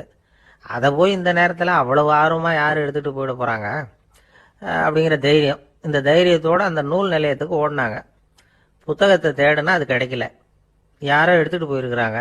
நேருவுக்கு மட்டுமே தெரிஞ்சிருந்த அந்த புத்தகம் பற்றின விஷயம் சென்னையில் வேற ஒருத்தருக்கும் தெரிஞ்சிருக்குது. உடனே எல்லாரும் பரபரப்பா அந்த அதுக்குன்னு இருக்கிற ரிஜிஸ்டர் இருக்குல்ல, பதிவேடு, அதை புரட்டி பார்க்குறாங்க யார் எடுத்துகிட்டு போகிறாங்கன்னு தெரிஞ்சுக்கிறதுக்காக. எடுத்துகிட்டு போனவங்க அதில் கையெழுத்து போட்டிருப்பாங்கல்ல, அதை பார்த்து யாருன்னு தெரிஞ்சுக்கலாம் அப்படிங்கிறதுக்காக தான் அதை புரட்டுறாங்க. அதோ அந்த புத்தகத்தோட பேர் பக்கத்தில் அதை எடுத்துக்கிட்டு போனவங்க கையெழுத்து உத்து பார்க்குறாங்க எல்லாரும். அதில் போட்டிருக்குது பேர் CN அண்ணாதுரை அப்படின்னு எழுதியிருந்தது. அவர் தான் பேரறிஞர் அண்ணா. நேரு படிக்க விரும்பின ஒரு புத்தகத்தை அதே நேரம் படிக்க விரும்பின இன்னொரு தலைவர் இவர். படிக்கிறதுல அவருக்கு இருந்த ஆர்வத்தை நாம் தெரிஞ்சுக்கணும்னா அதுக்கு எவ்வளவோ சம்பவங்கள் இருக்குது. கடைசி காலத்தில் அவர் அடையார் மருத்துவமனையில் படுத்திருக்கிறார். அவருக்கு ஒரு முக்கியமான அறுவை சிகிச்சை செய்ய வேண்டியிருக்குது அவசரமாக. அமெரிக்காவிலேருந்து டாக்டர் மில்லர் வந்திருக்கிறார். அவர்கிட்ட கேட்குறார், டாக்டர் நாளைக்கே அறுவை சிகிச்சை செய்ய போகிறீங்களா அப்படின்னு. ஆமாங்கிறார் டாக்டர் மில்லர். நாளைக்கு மறுநாள் செஞ்சுக்கிறேனே அப்படின்னாரான் அண்ணா. ஏன் ஏதாவது நாள் பார்க்குறீங்களான்னு கேட்டிருக்கார். இல்லை, ஒரு புத்தகத்தை படிச்சுக்கிட்டு இருக்கிறேன், அதை நாளைக்குள்ளே முடிச்சிருவேன், அதுக்கப்புறம் நான் இறந்தாலும் கவலை இல்லை அப்படின்னாரான் இவர். அவர் தான் அறிஞர் அண்ணா. சங்ககால நூல்கள்லேருந்து சமீபத்தில் வந்த நூல்கள் வரைக்கும் எல்லாம் அவர் படிச்சிருக்கிறார். ஒரு திருமண விழாவில் அவர் பேசும்பொழுது சொன்ன விஷயம் இது. சங்க காலத்தில் காதலியை மணக்க விரும்புகிறவனுக்கு அவனுடைய தந்தை வீர சோதனைகள்லாம் வைப்பாரு. போய் புலிப்பல்லு கொண்டுகிட்டு வா, அப்போதான் என் பொண்ணை கொடுப்பேன் அப்படின்னு சொல்லுவார். காதலன் உடனே காட்டுக்கு போவான், ஒரு புலியை கொன்று அதனுடைய பல்லை கொண்டுகிட்டு வருவான். அதை வீர பதக்கத்தில் பதிச்சு அவனுக்கு மாமனார் சூட்டுவார் கல்யாண சமயத்தில். இப்போலாம் காதலன் கிட்ட அப்படி சொல்ல முடியாது. இப்போலாம் காதலன் கிட்ட காட்டுக்கு போய் புலிப்பல் கொண்டுகிட்டு வான்னு யாராவது சொன்னா புலி தான் மாப்பிள்ளையா வந்து சேரும் அப்படின்னா. வாழ்க்கையில் சில சந்தர்ப்பங்களில் நாம் சில அவமானங்களை சந்திச்சே தீர வேண்டியிருக்கு. என்ன பண்ணுறது, காலம் அப்படி. அவமானப்படுறவங்க உடனே அடங்கி போயிடுறது தான் உலக வழக்கம். அவமானப்பட்டால் உடனே சீறி எழறவங்களும் உண்டு. ஆனால் அதையே ஒரு சவாலாக எடுத்துக்கிட்டு முன்னுக்கு வர்றவங்களும் சில பேர் இருக்கிறாங்க. அவங்க ரொம்ப அபூர்வம். இன்றைக்கி மனோதத்துவ நிபுணர்கள்லாம் என்ன சொல்கிறாங்க தெரியுமா? அவமானப்பட்டுட்டா உடனே அடங்கி போயிடக்கூடாதான். அதையே ஒரு சவாலாக எடுத்துக்கிட்டு மனசில் ஒரு வைராக்கியத்தோட முயற்சி பண்ணினா வாழ்க்கையில் எல்லாரும் முன்னேறலாமா. அவமானம்ங்கிறத நாம் வைராக்கியமாக மாற்றிக்கணும். அதுதான் வெற்றிக்கு வழி. ராமர் இந்த பூமியில் பிறந்ததே ஒரு வைராக்கியத்தினால தான் சார் அப்படின்னார் ஒருத்தர். எப்படிங்க அது அப்படின்னு கேட்டேன். அவர் சொன்னார், தசரதருக்கு ராமர் குழந்தையா பிறக்கணும், அப்போ தான் இங்கே இருக்கிற கஷ்டங்கள்லாம் நீங்கும் அப்படின்னு சர்வ லோகமும் எதிர்பார்த்துக்கிட்டு இருக்குது. ஆனால் அவர் எப்போ பிறப்பார் அப்படின்னு யாருக்கும் தெரியல. அந்த காரியம் சீக்கிரம் நடக்கணுமே, அதுக்கு என்ன பண்ணுறது? நாரதர் வந்தார் ஒரு நாள் தசரதரை தேடி. தசரதா, உனக்கு ஒரு செய்தி தெரியுமான்னு ஆரம்பித்தார். அவர் எப்பவும் இப்படித்தானே ஆரம்பிக்கிறது வழக்கம். என்ன விஷயம்னு கேட்டார் தசரதர். தசரதா, நீ அடிக்கடி உன்னோட தேரில் ஏறிக்கிட்டு தேவலோகத்துக்கு போகிற, அங்கே போகிற வர்ற எல்லாம் பண்ணிகிட்ருக்க, எல்லாம் சரி. தேவலோகத்துலேயும் உன்னை நல்லபடியாக தான் வரவேற்கிறாங்க. தேவேந்திரன் உன்னை பிரியமாக அழைச்சிட்டு போய் தன்னுடைய அரியாசனத்திலேயே தனக்கு பக்கத்திலேயே உட்கார வைக்கிறான். நீயும் சந்தோஷமாக உட்காந்து பேசிவிட்டு வந்துடுற. ஆனால் நீ இங்கே வந்ததுக்கு அப்புறம் அங்கே என்ன நடக்குது தெரியுமா உனக்கு அப்படின்னாரான் நாரதர். என்ன நடக்குது எனக்கு ஒன்றும் தெரியலையே அப்படின்னாரான் தசரதர். நாரதர்கிட்ட கிட்டத்தில் கேட்டிருக்கார், கொஞ்சம் சொல்லுங்கள் என்னது அப்படின்னு. அவர் நெருங்கி வந்தாராம் நாரதரும். மெதுவாக அவர் காதோட காதாக சொன்னாராம். அதாவது நம்ம பாஷையில் சொல்லப்போனால் பற்ற வைக்கிறார். நீ அங்கே தேவேந்திரங்கிட்ட உட்காந்து பேசிவிட்டு வந்த பிறகு நீ அங்கே உட்காந்துருந்த அரியாசனத்தை தண்ணி ஊற்றி கழுவி சுத்தப்படுத்துகிறாங்க. நீ என்ன அந்த அளவுக்கு சுத்தம் இல்லாத ஆளா, தினம் குளிக்காமையா இருக்கிற அப்படின்னாராம். தசரதருக்கு இது ரொம்ப அவமானமாக போயிட்டுது. அப்படியே செய்கிறாங்க அப்படின்னாராம். ஆமாம், நீ வேணும்னா நான் சொல்கிறது உண்மையா இல்லையா அப்படின்னு சோதனை பண்ணி பார்த்துக்கோ அப்படின்னாரான் நாரதர். உடனே தசரதர் இதுக்காகவே புறப்பட்டு தேவலோகம் போனார். அங்கே வழக்கம் போலவே இவரை கூப்பிட்டு உட்கார வச்சு பேசிக்கிட்டு இருந்தான் தேவேந்திரன். கொஞ்ச நேரம் பேசிக்கிட்டு இருந்துட்டு சரி நான் கிளம்புறேன்னு புறப்பட்டார். சரி, அவனும் வாசல் வரைக்கும் வழி அனுப்பி வச்சுட்டு உள்ளே போயிட்டான். தசரதர் வெளியில் கொஞ்ச நேரம் மறைஞ்சி இருந்துட்டு மெதுவாக உள்ளே எட்டி பார்த்தார் என்ன நடக்குதுன்னு. நாரதர் சொன்னது உண்மைதான். தசரதர் உட்கார்ந்திருந்த ஆசனத்தை அங்கே 2 தேவர்கள் கழுவி சுத்தப்படுத்திக்கிட்டு இருக்கிறாங்க. தசரதரால் இதை தாங்கிக்க முடியல. அவருக்கு ரொம்ப அவமானமாக போச்சு. நேராக கிடுகிடுன்னு தேவேந்திரங்கிட்டே போனார். நான் உட்காந்துருந்த இருக்கையை சுத்தம் பண்ணுறியே, நான் என்ன அந்த அளவுக்கு பாவியா அப்படின்னு கேட்டார். ரொம்ப கோபமாக கேட்டார். தசரதரே, மனுஷனுக்கு 3 கடன்கள் உண்டு. தேவ கடன், ரிஷி கடன், பித்ரு கடன். இதை தீர்க்காதவன் பாவியாகிறான். இதில் மகனை பெறுவதால் தான் பித்ரு கடன் தீரும். உனக்கு மகன் கிடையாது, அதனால் நீ பாவியாகிற. பாவி உட்கார்ந்துருந்த இடம்ங்கிறதுனால அதை சுத்தம் செய்ய வேண்டியது எங்கள் கடமை அப்படின்னு நானும் தேவேந்திரன். இந்த இடத்துல தசரதருக்கு ஏற்பட்ட அவமானம் ஒரு வைராக்கியமாக மாறிச்சு. தேவேந்திரனே கேட்டுக்கோ, ஒரு மகனை பெற்ற பிறகுதான் இந்த சபையில் மறுபடியும் அடி எடுத்து வைப்பேன் அப்படின்னு சொல்லிவிட்டு போயிட்டாராம். போய் புத்திர காமேஷ்டி யாகம் பண்ணார். புத்திரர்கள் பிறந்தார்கள். இந்த கதையில் உள்ள கருத்து என்னன்னா, தேவேந்திரன் தசரதரை அப்படி அவமானப்படுத்தலைன்னா அவருக்கு இப்படி ஒரு வைராக்கியம் பிறந்திருக்குமா? யோசிச்சு பார்க்கணும். நமக்கு ஏற்படுகிற சில அவமானங்களையும் வைராக்கியமாக மாற்றிக்குவோம். அப்படி மாற்றிக்கிட்டோம்னா வாழ்க்கையில் முன்னேறலாம்.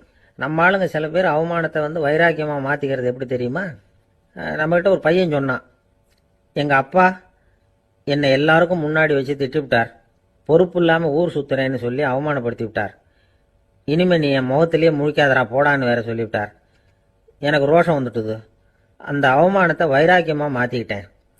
அன்னையிலேருந்து அவர் முகத்திலேயே முழிக்கிறது இல்லை அப்படின்னா. அப்படியான்னு கேட்டோம். ஆமாங்க, அவர் வீட்டில் இல்லாத நேரமாக பார்த்து உள்ள சமையல் கட்டுக்கு போய் சாப்பிட்டுட்டு நைஸாக வெளியில் வந்துடுவேன் அப்படிங்கிறான். ஒரு ஊரில் ஒரு சித்தர் இருந்தார், சூஃபி சித்தர்.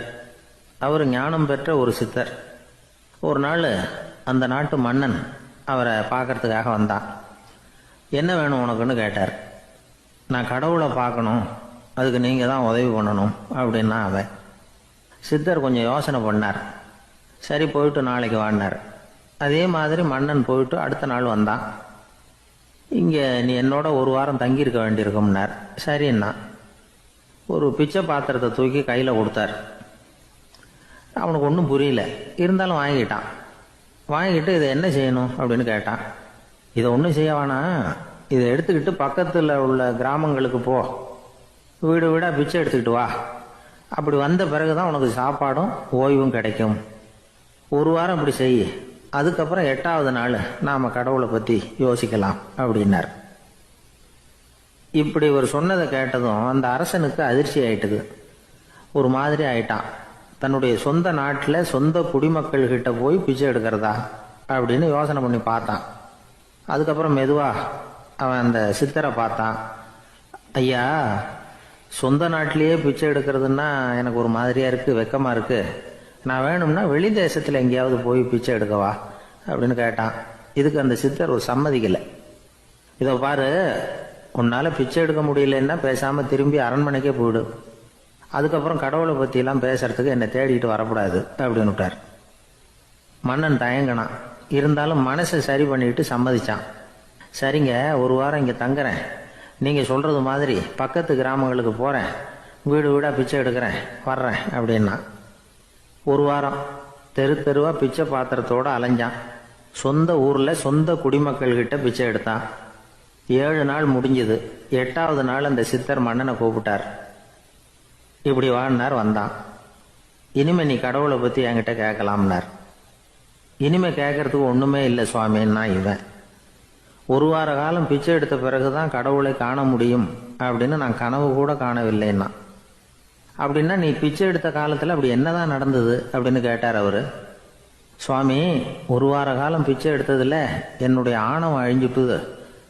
அது இப்போ இருக்கிற இடமே தெரியல. இப்போ அதை காணவே காணோம். பிச்சைக்காரனாக இருந்தப்போ பெற்றதை மன்னனாக இருக்கும்போது பெற முடியாதுங்கிறத புரிஞ்சுக்கிட்டேன் அப்படின்னா மன்னன்.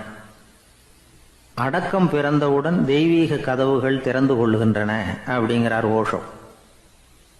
நம்மால் ஒருத்தன் ஆணவம் அழியணுங்கிறதுக்காக ஒரு திருவோட்டை எடுத்துக்கிட்டு தெரு தெருவாக பிச்சை எடுக்க ஆரம்பித்தான். என்ன, தெய்வீக கதவுகள் திறந்துதா அப்படின்னு கேட்டார் ஒருத்தர். தெய்வீக கதவு திறக்கிறதுக்கு முன்னாடியே எங்கள் வீட்டு கதவு சாத்திக்கிட்டுதுன்னா. என்னடா சொல்கிறேன்னார். இனிமேல் வீட்டுக்குள்ளேயே வர வேணாம், இதையே தொழிலாக வச்சுக்கோ அப்படின்னு எங்கள் வீட்டில் சொல்லிவிட்டாங்க சார் அப்படின்னா. எனக்கு அதிர்ஷ்டமே இல்லை சார் அப்படின்னார் ஒருத்தர். ஏன் அப்படி சொல்றீங்கன்னு கேட்டோம். வியாபாரம் பண்ணலாம்னு ஒரு கடை வச்சேன். வேண்டியப்பட்டவங்க கூட என் கடையில் வந்து எதுவும் வாங்க மாட்டேங்கிறான். எல்லாரும் அடுத்த கடைக்கு தான் போறான் அப்படின்னு சொல்லி ரொம்ப அழுத்துக்கிட்டார். இதுக்கு போய் அதிர்ஷ்டம் இல்லைன்னு சொல்லாதீங்க. வாடிக்கையாளர்களை வந்து கவர்றது எப்படிங்கிறது உங்களுக்கு தெரியல, அதுதான் குறை அப்படின்னும். சார், உங்களுக்கு தெரிஞ்ச அந்த ரகசியத்தை எனக்கும் கொஞ்சம் சொல்லி கொடுங்களேன் அப்படின்னார். சரி, உங்க காதை இப்படி கொடுங்க அப்படின்னு சொல்லி அது சம்பந்தமா பெரிய வல்லுநர்கள் சொல்லி இருக்கிற கருத்துக்களை அவர்கிட்ட சொல்ல ஆரம்பிச்சோம். அதாவது இந்த வாடிக்கையாளர்களை கவர்றதுக்கு வல்லுநர்கள் பல ஆலோசனைகளை ஏற்கனவே சொல்லி வச்சிருக்கிறாங்க. அது சம்பந்தமா அனுபவப்பட்டவங்க, அதை தெரிஞ்சு வச்சுக்கணும். அதாவது கடை வச்சிருக்கிறவங்க எல்லாரும் இதை கொஞ்சம் காதில் வாங்கி வச்சுக்கணும். எதை இப்ப சொல்ல போறத. எப்பவும் பணத்தை சம்பாதிக்கிறதுலயே குறியா இருக்கக்கூடாதான். அதை விட முக்கியமா நீங்க சம்பாதிக்க வேண்டியது வாடிக்கையாளர்களுடைய மன நிறைவு. வர்றவங்க திருப்தியோட போகணும், அது முக்கியம். அதுல கவனமா இருக்கணும். கடைக்கு வர்ற ஒருத்தர் ஏதாவது ஒரு குறை சொல்றாருன்னு வச்சுங்க, அதை வந்து அலட்சியப்படுத்தக்கூடாது. ரொம்ப அக்கறையோட அதை காது கொடுத்து கேட்கணும். அப்படியா சார், அதை நான் அவசியம் கவனிக்கிறேன் அப்படின்னு சொல்லணும். ஒருத்தர் வரார், சார் நேத்திக்கு உங்க கடையில் இதை நான் வாங்கிட்டு போனேன், வீட்டில் இது வேணான்னு சொல்லிவிட்டாங்க, அது திருப்பி கொடுக்கறதுக்காக தான் வந்திருக்கிறேன் அப்படின்னு சொல்லி திருப்பி கொடுக்குறார். உடனே நீங்கள் வந்து முகம் சுளிக்கக்கூடாது, எரிச்சல் படக்கூடாது. வழக்கம் போல நிதானமாக முகம் அலர்ச்சியோடு அதை திருப்பி வாங்கிக்கணும். இவ்வளவு ரூபாய்க்கு சாமான் வாங்கினா இந்த ஸ்பூன் அன்பளிப்பு, இப்படி ஏதாவது கொடுக்கலாம். பண்டிகை காலங்கள்லேயும் பொருள்கள் வாங்குறவங்களுக்கு இப்படி ஏதாவது பொருத்தமாக ஒரு அன்பளிப்பு கொடுக்கலாம். நீங்கள் கொடுக்கறது ஒரு சர்வசாதாரணமான பொருளாக இருந்தால் கூட அது வாங்குற ஒரு மனசில் ஒரு மகிழ்ச்சியை ஏற்படுத்தும். எதுவும் உங்களால் கொடுக்க முடியலன்னா உங்கள் முகம் நிறைஞ்ச சிரிப்பையாவது கொடுங்க, அது போதும். உங்கள் கடையில் இல்லாத ஒரு பொருளை வாடிக்கையாளர் வந்து கேட்குறார், உடனே இல்லைன்னு முகத்தில் அடித்தது மாதிரி சொல்லிடக்கூடாது. கொஞ்சம் உட்காருங்க சார் அப்படின்னு சொல்லி உங்கள் பணியாளர் யாரையாவது அனுப்பி வெளியிலேருந்து வாங்கிட்டு வர சொல்லி அவர்கிட்ட கொடுக்கலாம். சில பேர் உங்கள் கடைக்கு வரும்பொழுது அவங்க வீட்டு குழந்தைகளையும் கூப்பிட்டுக்கிட்டு வர்றாங்கன்னு வைங்க. நீங்கள் என்ன செய்யணும்னா அந்த குழந்தைகளை முதல்ல கவனிக்கணும். அது கண்ணத்தை கிள்ளணும், அதுகிட்ட விளையாடணும், அதுக்கு ஏதாவது மிட்டாய் பிஸ்கட் எதையாவது கொடுத்து அது கவனத்தை கவரணும். அதுக்கப்புறம் பெரியவங்களை கவனிக்கலாம். உங்கள் கடையில் வேலை செய்கிற பணியாளர்கள் சுத்தமாக இருக்கணும். சிரிச்ச முகம், சுறுசுறுப்பு, இது ரெண்டும் அவங்களுக்கு தேவை. அழுது வடிஞ்சிக்கிட்டு இருக்கக்கூடாது. அப்புறம் இன்னொரு விஷயம், அதிகமாக பொருள் வாங்குற ஒருத்தர்கிட்ட அதிக மரியாதையாகவும் குறைச்சலாக பொருள் வாங்குறவர்கிட்ட வேற விதமாகவும் நடந்துக்கக்கூடாது. எல்லாருக்கிட்டையும் சமமாக நடந்துக்கணும். 5 ரூபாய்க்கு வாங்கினாலும் சரி, 500 ரூபாய்க்கு வாங்கினாலும் சரி, அவங்கக்கிட்ட நீங்கள் காட்டுற மரியாதையில் வித்தியாசம் இருக்கக்கூடாது. எல்லாத்துக்கும் மேலே அவங்க கடையில் ஒரு பொருள் வாங்கினா அது உண்மையானதாக இருக்கும், தரமுள்ளதாக இருக்கும் அப்படிங்கிற நினைப்பு ஜனங்களுக்கு வரணும். அதனால தரமான பொருளையே நீங்கள் வந்து உங்கள் கடையில் வச்சிருக்கணும். இது வரைக்கும் நான் சொன்னதையெல்லாம் கவனத்தில் வச்சுக்கிட்டு நீங்கள் கடையை ஆரம்பிச்சிங்கன்னா வியாபாரம் பிச்சுக்கிட்டு போகும். அப்படி போகலன்னா அதுக்கப்புறம் கேளுங்க. ஏன்னா இந்த யோசனைகள்லாம் அனுபவப்பட்டவங்க சொல்லியிருக்கிற யோசனைகள். இந்த யோசனைகளில் நீங்கள் எச்சரிக்கையாக இருக்க வேண்டிய ஒரு விஷயம் உண்டு. அது என்னங்கிறதையும் தெரிஞ்சு வச்சுக்கிறது நல்லது. என்னுடைய நண்பர் ஒருத்தர் வந்தார். சார், உங்கள் யோசனையை கேட்டதுனால நான் ஒரு அறை வாங்கினது தான் மிச்சம்னார். என்ன ஆச்சுன்னு கேட்டேன். எங்கள் கடைக்கு ஒரு பெரிய அம்மா குழந்தைய தூக்கிட்டு வந்தாங்க சார். உங்கள் யோசனைப்படி அந்த குழந்தையோட கன்னத்தை கிள்ளணும்னு முயற்சி பண்ணினேன். திடீர்னு அந்த நேரம் பார்த்து அந்த குழந்தை தலையை குனிஞ்சிக்கிட்டுது. என் கை வந்து குழந்தையோட கன்னத்துக்கு பதிலாக அது தூக்கிட்டு வந்தவங்க கன்னத்தை கிள்ளிவிட்டுது. அதுதான் அப்படி ஆயிட்டுது அப்படின்னார் கன்னத்தை தடவிக்கிட்டே. ஒரு தந்தை தன்னோட பிள்ளைய ரொம்ப தைரியசாலியாக வளர்க்கணும்னு ஆசைப்பட்டார். அதுக்காக அவனை கூப்பிட்டு உட்கார வச்சு இப்படி உபதேசம் பண்ணார். இதை பாருப்பா, நான் உன்னாட்டம் இருக்கிறப்போலாம் எதுக்கும் பயப்பட மாட்டேன், ரொம்ப துணிச்சலாக இருப்பேன். ஒரு நாள் ஒரு அப்பாவி எலிய ஒரு பூனை துரத்திட்டு ஓடிச்சு. நான் உடனே என்ன செஞ்சேன் தெரியுமா? அந்த பூனையை பிடிச்சேன், அது வாலில் ஒரு பட்டாசு சரத்தை கட்டினேன், கொளுத்தி விட்டேன். படபடன்னு வெடிக்க ஆரம்பிச்சுட்டுது. அது துள்ளிக்கிட்டு அங்கேயும் இங்கேயும் ஓடி இருக்கு பாரு ஓட்டம், ரொம்ப தமாஷு அப்படின்னார் அப்பா. இப்படி சொல்லிவிட்டு பையனை பார்த்து, இதை கேட்கறதுக்கு உனக்கும் துணிச்சல் வருதா? நான் என்னுடைய செயலை நீ கேட்குறப்போ உனக்கு துணிச்சல் வருதா அப்படின்னு கேட்டார். வருதுன்னா பையன். எப்படின்னா அப்படிங்கிற விவரத்தையும் சொன்னான் அவன். அதாவது எலியை விரட்டினத்துக்காக பூனை வாலில் பட்டாசு கொளுத்துனீங்க நீங்கள், பூனையை விரட்டினத்துக்காக உங்கள் கழுத்தில் பட்டாசு சரத்தை மாட்டினா என்னென்னு தோணுது எனக்கு அப்படின்னா பையன். பையனோட துணிச்சல் அப்பாவே நடுங்க வச்சுட்டுது. அது சரி, ஒரு அப்பா பிள்ளைக்கு இப்படியா உபதேசம் பண்ணுறது? எல்லாருக்கிட்டையும் அன்பாக பழகிறது எப்படி அப்படின்னு சொல்லி கொடுக்கணும். பிஞ்சு உள்ளங்களில் நஞ்சை தூவலாமா? ஒரு நாள் விநாயகர் ஒரு பூனையோடு விளையாடிக்கிட்டு இருந்தாராம். அப்படி ஆசையாக விளையாடிக்கிட்டு இருந்தப்போ அவரோட கை நகம் தவறுதெல்லாம் பூனையோட முகத்தில் பட்டுவிட்டு தான். அது ஒரு சின்ன கீறலை உண்டாகி விட்டுது. அப்போ அவர் அதை ஒரு பெருசாக நினைக்கல. கொஞ்ச நேரத்துக்கு அப்புறம் விநாயகர் வீட்டுக்கு வந்தார். அவங்க அம்மா பார்வதி தேவியை பார்த்தார். பார்வதி தேவி கன்னத்தில் விரலால் கீறினது மாதிரி ஒரு அடையாளம் இருந்தது. விநாயகருக்கு அதிர்ச்சி, ஆச்சரியம். நம்ம அம்மா இந்த உலகத்துக்கே தாயார். அப்பேற்பட்ட அவங்க முகத்திலேயே கீறலை உண்டாக்கக்கூடியவங்க யாராக இருக்க முடியும் அப்படின்னு யோசனை பண்ணார். தாயே, உன்னுடைய கன்னத்தில் இந்த வடு எப்படிம்மா ஏற்பட்டதுன்னு கேட்டார். குழந்தாய், இது நீ செஞ்ச காரியம்தான்ப்பா. உன்னுடைய கை நகம் கீறினதுனால ஏற்பட்ட வடு தான் இது அப்படின்னாங்க அவங்க. விநாயகர் திடுக்கிட்டு போட்டார். எப்படிம்மா அது? நான் எந்த காலத்துலேயும் ஒன்று அப்படி கீறினதாக எனக்கு நினைவு இல்லையே அப்படின்னார். இன்னைக்கு காலையில் ஒரு பூனையை கீறினதை நீ மறந்துட்டியா அப்படின்னாங்க அந்த அம்மா. விநாயகர் திகைச்சு போய் நின்னார். பார்வதி தேவி சொன்னாங்க, இதை பார்ப்பா, இந்த உலகத்தில் இருக்கக்கூடிய எல்லா உயிர்கள்லேயும் நான் இருக்கிறேன். நான் தான் இந்த உலகமாக ஆகியிருக்கிறேன். ஆகையினால நீ யாரை துன்புறுத்தினாலும் அது உண்மையிலேயே என்ன துன்புறுத்தினதாக தான் வந்து முடியும் அப்படின்னாங்க. விநாயகர் மனசுக்குள்ளே ஒரு வெளிச்சம் ஏற்பட்டு தான். அதுக்கப்புறம் அவர் யாரையுமே கல்யாணம் பண்ணிக்காததுக்கு அதுதான் காரணமாக. இந்த உலகத்தில் எல்லாரையும், இங்கே இருக்கிற எல்லாத்தையும் தாயின் வடிவமாக அவர் பார்க்க ஆரம்பிச்சிட்டாராம். குருதேவர் ராமகிருஷ்ணர் இந்த கதையை எடுத்து சொல்லியிருக்கிறார். நபிகள் நாயகம் ஒரு தடவை ஒரு நாற்காலியில் உட்காந்து என்னமோ யோசனை பண்ணிகிட்டு இருந்திருக்கிறார். அப்போ அவரோட உடையில் ஒரு கீழ்ப்பகுதி தரையில் படிஞ்சு கிடந்திருக்குது. அங்கே விளையாடிக்கிட்டு இருந்த ஒரு பூனை அது மேலே வந்து படுத்து தூங்கி போச்சு. தொழுகை செய்ய வேண்டிய நேரம் வந்துட்டது. நபிகள் நாயகம் எழுந்திருக்க பார்த்தார். அப்போ தான் பூனை தன்னோட உடை மேலே படுத்து தூங்கிட்டு இருக்கிறது கண்ணில் படுது. பூனையோட தூக்கத்தை கலைக்க விரும்பல அவர். தன்னுடைய சகோதரியை கூப்பிட்டார். ஒரு கத்திரிக்கோல் எடுத்துகிட்டு வர சொன்னார். பூனை படுத்திருந்த உடைப்பகுதி மட்டும் இருக்குல்ல, அதை மட்டும் அதோட கத்திரிச்சு விட்டுட்டு அதுக்கப்புறம் அவர் எழுந்திரிச்சு தொழுகைக்கு போனாராம். அதாவது பிற உயிர்கள்கிட்ட எப்படி அன்பு காட்டணுங்கிறத பெரியவங்க எவ்வளவோ விதத்தில் நமக்கு எடுத்து காட்டியிருக்கிறாங்க. இருந்தாலும் எத்தனை பேர் மனசில் அதெல்லாம் உரைச்சிருக்குது? நாமளும் நம்ம ட்ரெஸ்ஸு மேலே ஒரு பூனை படுத்திருந்தா ஒரு கத்திரிக்கோலை தான் தேடுவோம், எடுத்துகிட்டு வர சொல்லுவோம். துணியை வெட்டுறதுக்கு பதிலாக இல்லை அதோட வாழை வெட்டினா என்ன அப்படின்னு தோணும். ஒரு ஆள் ரொம்ப பிரியமாக ஒரு பூனையை ஆற்றுல குளிப்பாட்டிக்கிட்டு இருந்தானா. எப்படி? அந்த பூனையை ஆற்று தண்ணியில் அமுக்கி அமுக்கி குளிப்பாட்டிக்கிட்டு இருக்கிறான். அந்த வழியாக போன பெரியவர் ஒருத்தர் இதை பார்த்தார். இதை பார்ப்பா, பூனையை அது மாதிரி ஆற்று தண்ணியில் அமுக்கி குளிப்பாட்டாத, மூச்சு திணறி செத்து போடும் அப்படின்னு அட்வைஸ் பண்ணார். நீ போய் அவன் வேலையை பார்த்துக்கிட்டு, எனக்கு எல்லாம் தெரியும்னா இவன். சரின்னு அவர் போயிட்டார். கொஞ்ச நேரம் கழித்து அவரே அந்த வழியாக திரும்பி வந்துக்கிட்டு இருந்தார். ஆற்றுல பூனையை குளிப்பாட்டிக்கிட்டு இருந்தவன் அழுதுகிட்டு உட்காந்துருக்கிறான். பக்கத்தில் அந்த பூனை செத்து கிடக்குது. இதை பார்த்தார் பெரியவர். நான் தான் அப்போவே சொன்னேனே அந்த பூனையை ஆற்றுல நினைக்காதேன்னு, அதை கேட்டிருந்தா இப்படி ஆயிருக்குமா அப்படின்னார். அந்த ஆள் கோபமாக இவரை முறைச்சி பார்த்தான். அட போய்யா, இந்த பூனை ஆற்றுல குளித்ததுனால ஒன்றும் செத்து போகல, குளித்ததுக்கப்புறம் அதோட உடம்பு ஈரமாக இருக்குதுன்னு அதை புழிஞ்சேன், அதனால தான் இப்படி ஆயிட்டுது அப்படின்னானா. சாலை ஓரமாக அழுதுகிட்டு உட்காந்துருந்தான். பிச்சை எடுத்து சாப்பிட்ற ஒருத்தன் அந்த பக்கமாக வந்தான். இவனை பார்த்தான். ஏன் அழுதுகிட்டு உட்காந்துருக்கிற, என்னாச்சு உனக்கு அப்படின்னு கேட்டான். அதுக்கு இவன் சொன்னான், என்கிட்ட ஒன்றுமே இல்லை, நான் இந்த உலகத்தில் இருந்து என்ன பிரயோஜனம், அதனால தான் அழுதுகிட்டு இருக்கிறேன் அப்படின்னா. உன்கிட்ட மறைஞ்சிருக்கிற புதையல் என் கண்ணுக்கு நல்லா தெரியுது, அது உனக்கு புரியல, அதனால தான் அழுதுகிட்டு இருக்கிற அப்படின்னா.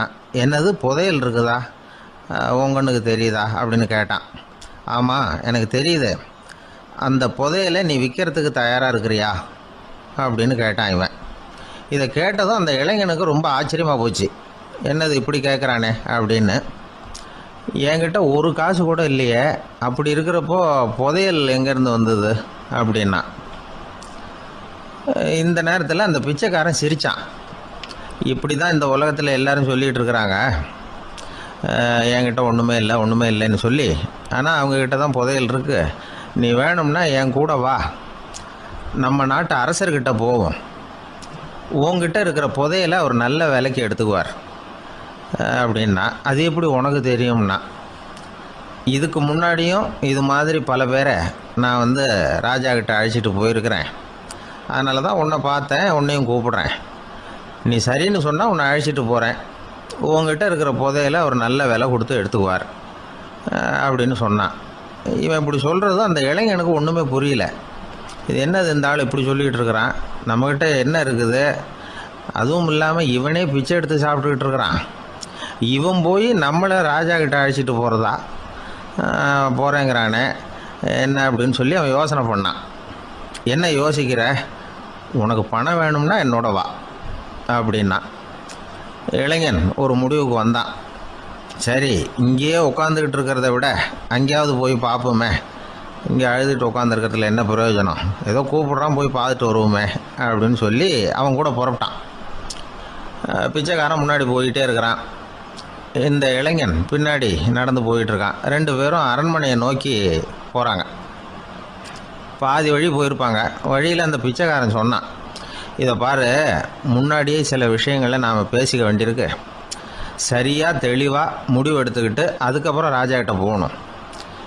ஏன்னா அங்கே போய் அது முடியாது இது முடியாதுன்னு நாம் நமக்குள்ளே சண்டை போட்டுக்கிட்டு இருக்க முடியாது.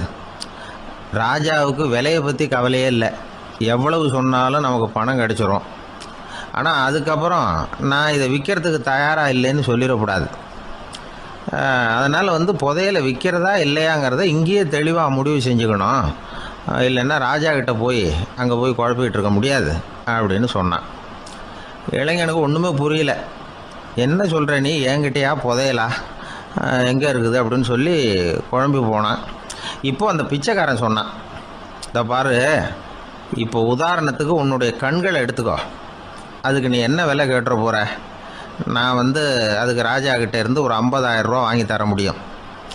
உன்னுடைய இருதயத்தை கொடுக்குறியா, 20 லட்சம் ரூபா வாங்கி தரேன். மூளையை கொடுக்குறியா, 30 லட்சம் வாங்கி தரேன். என்ன சொல்கிற அப்படின்னு சொல்லி இந்த பிச்சைக்காரன் பேசிக்கிட்டே போகிறான். இளைஞனுக்கு கோபம் வந்துட்டுது. என்ன உளர்ற, உனக்கு என்ன பைத்தியமா, கண்ணையும் மூளையையும் இருதயத்தையுமா விற்பாங்க, என்ன விலை கொடுத்தாலும் அதையெல்லாம் நான் விற்கிறதுக்கு தயாராக இல்லை, நான் விற்க மாட்டேன், அதை கொடுத்துட்டு நான் என்ன பண்ணுறது, இப்படி நான் மட்டும் இல்லை யாருமே இதை விற்கிறதுக்கு தயாராக இருக்க மாட்டாங்க அப்படின்னு சொன்னான் அந்த இளைஞன். இவன் இப்படி சொன்னதும் அந்த பிச்சைக்காரன் வாய் விட்டு சிரிக்க ஆரம்பிச்சுட்டான். இப்போ பைத்தியமானது நானா நீயா, லட்சக்கணக்கான கோடிக்கணக்கான ரூபாய் பொறுமானம் உள்ள பொருள்களை உங்ககிட்டயே வச்சுக்கிட்டு விற்க முடியாதுன்னு சொல்கிற நீ தான் ஏழை, என்கிட்ட ஒன்றுமே இல்லைன்னு மரத்தடியில் உட்காந்து அழுதுகிட்டு இருக்கிறியே அப்படின்னு சொன்னான். இன்றைக்கி பார்த்திங்கன்னா பல பேர் தன்கிட்ட புதைஞ்சிருக்கிற ஆற்றலை புரிஞ்சிக்க முடியாமல் அவதிப்பட்டுக்கிட்டு இருக்கிறாங்க. நம்மக்கிட்ட என்ன இருக்குங்கிறது அவங்களுக்கு தெரியறதில்ல. அதனால தான் என்கிட்ட ஒன்றுமே இல்லைன்னு சொல்லி அழுதுகிட்டு இருக்கிறாங்க. இதை விளங்க வைக்கிறதுக்கு பெரியவங்க சொல்கிற கதை இது. நம்மக்கிட்ட இருக்கிற புதையலை நாம் தான் தோண்டி எடுக்கணும். உண்மையான புதையலுங்கிறது உள்ளே இருக்குது, ஆனால் அதை வெளியில் தேடுற ஆசாமிகள் தான் அதிகம். சராசரி மனித இயல்பு அப்படி. நம்மக்கிட்ட விலை மதிக்க முடியாத பகுத்தறிவு இருக்குது, அதை வச்சுக்கிட்டு வாழ்க்கையில் முன்னேறதுக்கு முயற்சி பண்ணணும். என்கிட்ட ஒன்றுமே இல்லைன்னு நினச்சி ஓரமாக உட்காந்துடக்கூடாது. முயற்சி செஞ்சால் முடியாத காரியம் எதுவுமே இல்லை. ஒரு ரயில்வே ஸ்டேஷன் பக்கம் வெளியில் ஒரு டாக்ஸி நின்றுக்கிட்டு இருந்தது. அந்த பக்கமாக வந்த ஒருத்தர் டாக்ஸி டிரைவரை பார்த்து சொன்னார், ஐயா, உங்கள் வண்டியில் பின் சீட்டில் ஒரு மணி பர்ஸு கிடக்கு, யாரோ மறந்து விட்டுட்டு போயிருக்கிறாங்க அப்படின்னார். இல்லை இல்லை, அது காலி பர்ஸு தான், நான் தான் அதை அங்கே போட்டு வச்சுருக்கிறேன்னார் டிரைவர். ஏன்னு கேட்டார் அவர். இதுக்கு டிரைவர் சொன்னார், அதை பார்க்குற யாராவது அதை எடுத்துக்கலாம்ங்கிற ஆசையிலையாவது சவாரிக்கு வருவாங்க, அதுக்காக தான் போட்டு வச்சுருக்கிறேன் அப்படின்னார். பிரம்மத்தை அறிந்தவன் பிரம்மமாகிறான் அப்படின்னு ஒரு பெரியவர் பேசினார் ஒரு கோவிலில். தைத்திரிய உபனிஷத்து அப்படி சொல்லுதான். இதை கேட்கும்பொழுது நமக்கு ஒரு சந்தேகம் வரும். அது எப்படி, பிரம்மத்தை அறிந்தவன் பிரம்மம் ஆகிறான்னா, சிங்கத்தை அறிந்தவன் சிங்கம் ஆகிறானா, தோசையை அறிந்தவன் தோசை ஆகிறானா? இப்படிப்பட்ட சந்தேகம் நமக்கு வர்றதில் ஒன்றும் ஆச்சரியம் இல்லை, இது இயற்கை. இதுக்கும் அந்த பெரியவரே பதில் சொல்கிறார். சிங்கம் வேற, நாம் வேற. அதனால் சிங்கத்தை அறிந்தவன் சிங்கமாக மாட்டான். ஆனால் பிரம்மம் வேற, நாம் வேற இல்லை. அதனால் பிரம்மத்தை அறிந்தவன் பிரம்மமாகிறான் அப்படிங்கிறது அவரோட விளக்கம். மனிதன் அவன்தான் தான் பிரம்மங்கிறது தெரியாதனால தான் அதை வேற எங்கேயோ தேடிட்டு இருக்கிறான். கடைசியில் அது தான் தாங்கிறது புரிஞ்சுக்கிற பொழுது அவன் பிரம்மம் ஆயிடுறான். இதை விளக்கறதுக்கு ஒரு உபநிஷத்து கதையே இருக்குது. நமக்கு தெரிஞ்ச கதை தான், ஆனால் அதை வேறு விதமான அர்த்தத்தில் விளையாட்டாக சொல்லிகிட்டு இருக்கிறோம். ஒரு சமயம் ஒரு 10 நண்பர்கள் ஒரு காட்டு வழியாக போய்கிட்டு இருக்கிறாங்க. குறுக்க ஒரு நதி, அதை கடந்து அடுத்த பக்கம் போகணும். எல்லாரும் ஒரு வழியாக கடந்து அடுத்த கரைக்கு போய் சேர்ந்துட்டாங்க. அங்கே போய் சேர்ந்ததுக்கப்புறம் எல்லாரும் பத்திரமா வந்து சேர்ந்துட்டோமா அப்படின்னு தெரிஞ்சுக்கிறதுக்காக எண்ணி பார்க்குறான் அந்த கூட்டத்து தலைவன். அவங்க மொத்தம் 10 பேர். ஆனால் அவன் எண்ணி பார்க்குறப்போ 9 தான் வருது. ஏன்னா அவன் தன்னை விட்டுவிட்டான். எதிரில் நிற்கிறவங்கள மட்டுமே எண்ணுறான். ஐயோ 10வது ஆள் எங்கேங்கிறான், பதறான். சரி நீ இரு, நான் எண்ணி பார்க்குறேன்னு சொல்லிவிட்டு இன்னொருத்தன் வந்து எண்ணுறான். அவனும் தன்னை விட்டுட்டு எண்ணுறான். 9 தான் வருது. எல்லோரும் கொய்யோ முறையோன்னு கத்த ஆரம்பிச்சிட்டாங்க. அந்த சமயத்தில் ஒரு பெரியவர் அந்த பக்கமாக வர்றார். என்ன விஷயம்னு விசாரிக்கிறார்.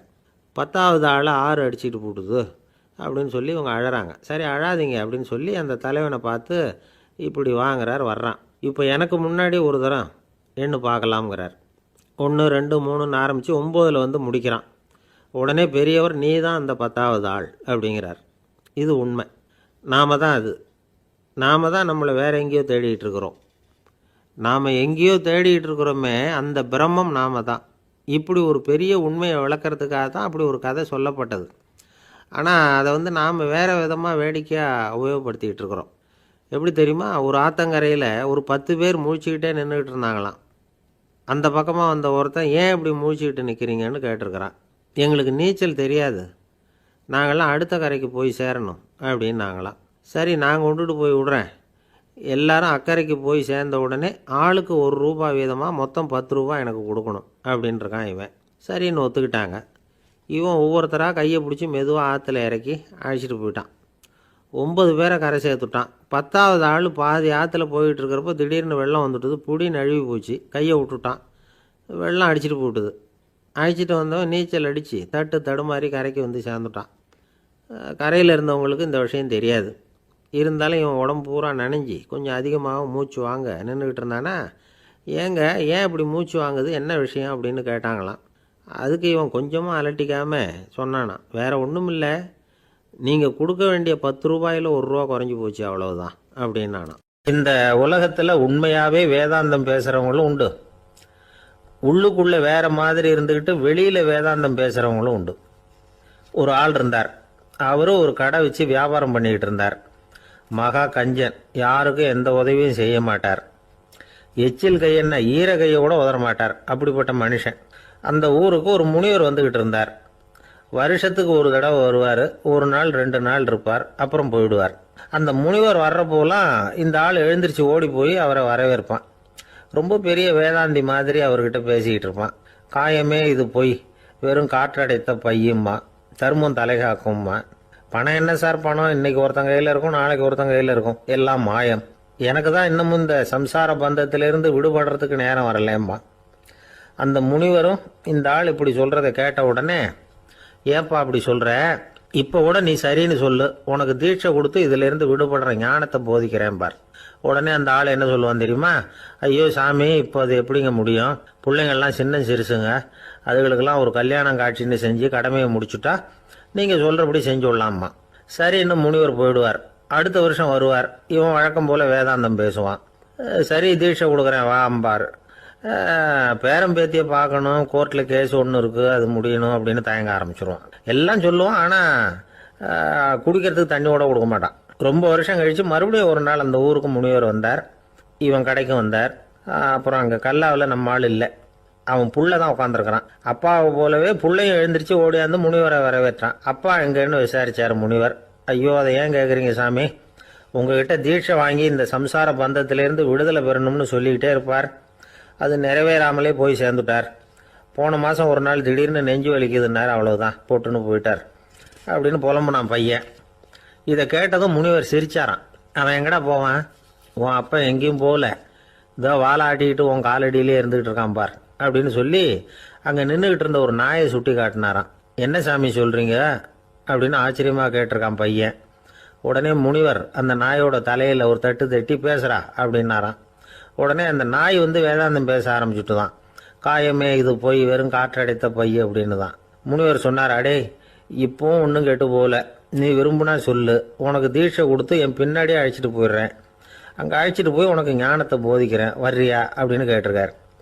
உடனே அந்த நாய் சொல்லிச்சான், ஐயோ அதை ஏன் கேட்குறீங்க சாமி, நான் உண்ணாமல் தின்னாமல் ஏராளமான சொத்து சேர்த்து வச்சுட்டேன். என் பிள்ளைங்க அதோட பெருமை தெரியாமல் ராத்திரி நேரம்லாம் கதவை திறந்து போட்டுட்டு தூங்கிடுவாங்க. அதனால் இப்படி நாயாக பிறந்து ராத்திரி பகலாக சுற்றி சுற்றி வந்து காவல் காத்துக்கிட்டு கிடக்கிறேன். இப்போ எப்படி சாமி வர முடியும் அப்படின்னு கேட்டுதான். அறியாமையிலேயே சுகம் கண்டு இப்படி இருக்கிற ஆளுங்களுக்கு எப்படி விடுதலை கிடைக்கும், எப்போ விடுதலை கிடைக்கும் அப்படின்னு கேட்குறார் தசாவதானி திருக்குறள் பேர் ராமையா. அவர் கேட்குறது நியாயம் தானே. இந்த காலத்து பையன் ஒருத்தன் அப்பா கிட்ட சொன்னான், அப்பா இன்னைக்கு நான் 1 ரூபா மிச்சப்படுத்தி விட்டேன் அப்படின்னு. நானும் அப்படியா என்னடா பண்ணேன்னு கேட்டிருக்கார் அப்பா. டவுன் பஸ்ஸில் ஏறாமல் அது பின்னாடியே ஓடியாந்தேன், 1 ரூபா மிச்சம் தானே அப்படின்றான். அட பாவி, ஒரு ஆட்டோ பின்னாடி ஓடியாந்துருந்தா 10 ரூபா மிச்சமாயிருக்குமே, வேஸ்ட் பண்ணிட்டியே அப்படின்னாராம் அந்த அப்பா. ஒருத்தரை பார்த்து உன்னுடைய நண்பர்கள் யார் அப்படின்னு ஒரு கேள்வி கேட்டு பாருங்க, கொஞ்சம் யோசிச்சு யோசிச்சு பதில் சொல்லுவாங்க. அவங்ககிட்டயே உன்னுடைய எதிரிகள் யார் அப்படின்னு கேளுங்க, கடகடன்னு ஒப்பிச்சிருவாங்க. நம்ம மனசு இருக்க அது எப்படின்னா, நம்ம நண்பர்களை விட எதிரிகளை அது நல்லா ஞாபகத்தில் வச்சுக்கும். இது ஒரு ஆச்சரியமான உண்மை. உங்களால் நண்பர்களை மறந்துட முடியும், ஆனால் எதிரிகளை மறந்துட முடியாது. இது ஒரு வேடிக்கையான நிலைமை தான். அழகான தருணங்களை நாம் ஏன் மறந்துடுறோம்? இது இயற்கை. ஏன்னா நம்ம மனசு மலர்களை கவனிக்கிறது இல்லை, அதில் இருக்கிற முள்ளை தான் கவனிக்குது. தன்னை காயப்படுத்துகிற எதையும் அது உடனே கண்டுகொள்ளுது. ஒரு தெளிந்த சிந்தனை உடைய மனசு மிக அழகாக உள்ள எல்லாத்தையும் கவனிக்கும். அது நன்றியுடன் உணரக்கூடிய எல்லாத்தையும் பார்த்து குறிச்சிக்கும். இப்படிப்பட்டவங்க வாழ்க்கை இயல்பாகவே நல்லா அமையும். அது ரொம்ப அபூர்வம். மனசில் உள்ள ஒரு சிறிய அமைப்பை மாற்றுவதை பொறுத்து தான் இந்த விஷயம் அப்படிங்கிறார் ஓஷோ. ஒரு யூத கோவில் இருந்து தான், அது யூதர்களின் மடமாகவும் இருந்தது. அங்கே ஒரு தலைமை குரு, அவர் ரொம்ப கண்டிப்பானவர். அந்த கோவிலை ஒட்டி ஒரு தோட்டம். ஒரு நாள் காலையில் அந்த தோட்டத்தில் 2 இளம் யூதர்கள் நடந்து போய்கிட்டு இருக்கிறாங்க. காலையில் 1 மணி நேரம், மாலையில் 1 மணி நேரம் அவங்க அந்த தோட்டத்தில் நடக்கிறதுக்கு அனுமதி உண்டு. மற்ற நேரங்களில் அவங்க மத புத்தகங்களை படிக்கணும், பிற விதிமுறைகளை கடைபிடிக்கணும். அந்த 2 பேருமே தொடர்ந்து புகைப்பிடிக்கிற பழக்கம் உள்ளவங்க. ஆனால் கோவில் மடத்தில் இருக்கிறப்போ அவங்க புகைப்பிடிக்க முடியாது, அது கடுமையான குற்றம். சரி, நாம் தோட்டத்தில் இருக்கிறப்போவாவது புகைப்பிடிக்கலாமா அப்படின்னு ஒரு ஆசை அவங்க 2 பேருக்குமே. இருந்தாலும் பயம். இப்படி கேட்டால் மதகுரு என்ன சொல்லுவாரோ அல்லது என்ன செய்வாரோங்கிற பயம். இப்படியே கொஞ்ச நாள் ஆச்சு. ஒரு நாள் இந்த 2 பேரில் ஒருத்தன் ரொம்ப கலங்கி போய் அந்த கோவிலிருந்து வெளியில் வந்துக்கிட்டு இருந்தான். வந்தவன் நேராக தோட்டத்து பக்கம் போனான். அங்கே இன்னொருத்தன் ஆனந்தமாக புகை பிடிச்சிக்கிட்டு இருக்கிறான். அதை பார்த்து தான் இவனுக்கு அதிர்ச்சி. அட கடவுளே, என்ன இது, நீ கேட்காமலே ஆரம்பிச்சிட்டியா அப்படின்னா. இல்லை இல்லை, நான் கேட்டுவிட்டு தான் ஆரம்பிச்சிருக்கேன்னா அவன். அப்படியா, என்ன மனுஷன் இவர், நானும் தான் கேட்டேன், என்னை கண்ணாமுன்னான்னு திட்டிவிட்டார். இது என்ன கோவிலா இல்லை நரகமா? உனக்கு புகை பிடிக்கணும்னு ஆசையாக இருந்தால் நரகத்துக்கு போகணும்னு சொல்லிவிட்டார். அது சரி, உன்னை மட்டும் எப்படி அனுமதிச்சார் அப்படின்னு கேட்டான் இவன். அவன் சிரிச்சுக்கிட்டே, நீ எப்படி கேட்ட சொல்லு அப்படின்னா. நாம் இந்த தோட்டத்துக்கு வர அனுமதிக்கப்பட்டிருக்கிறதே ஜபத்துக்காகத்தானே, அதனால் நான் ஜபம் சொல்லும் பொழுது புகை பிடிக்கலாமா அப்படின்னு கேட்டேன். அதுக்கு தான் அவர் சத்தம் போட்டு என்னை அடிக்கவே வந்துட்டார் அப்படின்னா இவன். நீ ஒரு மாதிரியாக கேட்டிருக்க, நான் வேறு மாதிரியாக கேட்டிருக்கிறேன். ஜபம் சொல்லும்போது புகை பிடிக்கலாமான்னு நீ கேட்டிருக்க. ஐயா, புகை பிடிக்கும் பொழுது ஜபிக்கலாமா அப்படின்னு நான் கேட்டேன். அதில் தப்பு ஒன்றும் இல்லை அப்படின்னு பதில் சொல்லிட்டார் அப்படின்னா. ஒரு சிறிய மாற்றம்தான் அது மிகப்பெரிய மாறுதலை ஏற்படுத்தி விட்டது. மனசு நல்ல விதமாக சிந்திக்க ஆரம்பிச்சுட்டுதுன்னா மகிழ்ச்சிக்கு பஞ்சம் இல்லை. ஒரு கஞ்சன் ஆற்றுல விழுந்துட்டான், வெள்ளத்தில் தத்தளிச்சுக்கிட்டு இருக்கிறான். கரையில் நின்ன ஒருத்தர், உன் கையை கொண்டா இப்படி பிடிச்சி இழுத்து கரையில் சேர்த்து விடுறேன்னார். எதையும் கொடுத்து பழக்கம் இல்லாத அவன் கையையும் கொடுக்க மாட்டேன்னுட்டான். இவர் பார்த்தார், உன் கையை கொடுன்னு சொல்கிறதுக்கு பதிலாக நான் என் கையை கொடுக்குறேன் பிடிச்சிக்கோ அப்படின்னார். அவன் கப்புன்னு பிடிச்சிக்கிட்டான். ஒரு ஊரில் ஒரு மன்னர் இருந்தார், புத்தி கூர்மை உள்ள ஒரு மன்னர். பொதுவாக மன்னர்களுக்கு சந்தேகம் வந்தால் சபையில் உள்ள சான்றோர்கள்கிட்ட கேட்டு தெரிஞ்சுக்கிறது தானே வழக்கம். ஆனால் இங்கே அப்படி இல்லை.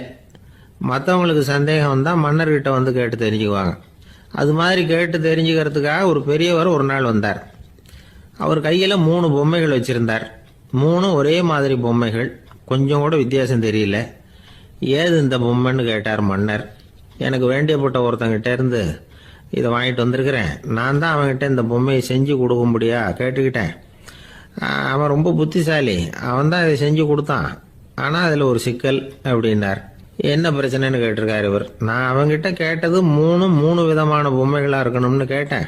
அவன் என்னடான்னா 3 ஒரே மாதிரியாக செஞ்சு கொடுத்துட்டான் அப்படின்னார். அவன்கிட்டயே கேட்கறது தானே அப்படின்னு இருக்காரு இவர். கேட்டேன், அவன் என்ன சொல்கிறான்னா இது 3 ஒரே மாதிரி பொம்மை கிடையாது, 3 விதம், ஒன்றுக்கு ஒன்று வித்தியாசம் இருக்குது. இந்த 3 பொம்மையும் 3 விதமான நண்பர்களுக்கு உதாரணங்கள் அப்படின்னு சொல்கிறான். எனக்கு ஒன்றும் புரியல, அதுதான் உங்ககிட்ட வந்தேன் அப்படின்னார். சரி, அந்த பொம்மைகளை இப்படி கொடுங்க அப்படின்னு வாங்கினார் மன்னர். எடுத்துக்கிட்டு உள்ளே போனார். கொஞ்ச நேரம் கழித்து வெளியில் வந்தார். அதுக்கப்புறம் சொன்னார், பாருப்பா, அவன் சொன்னது சரிதான், 3 விதம் தான்.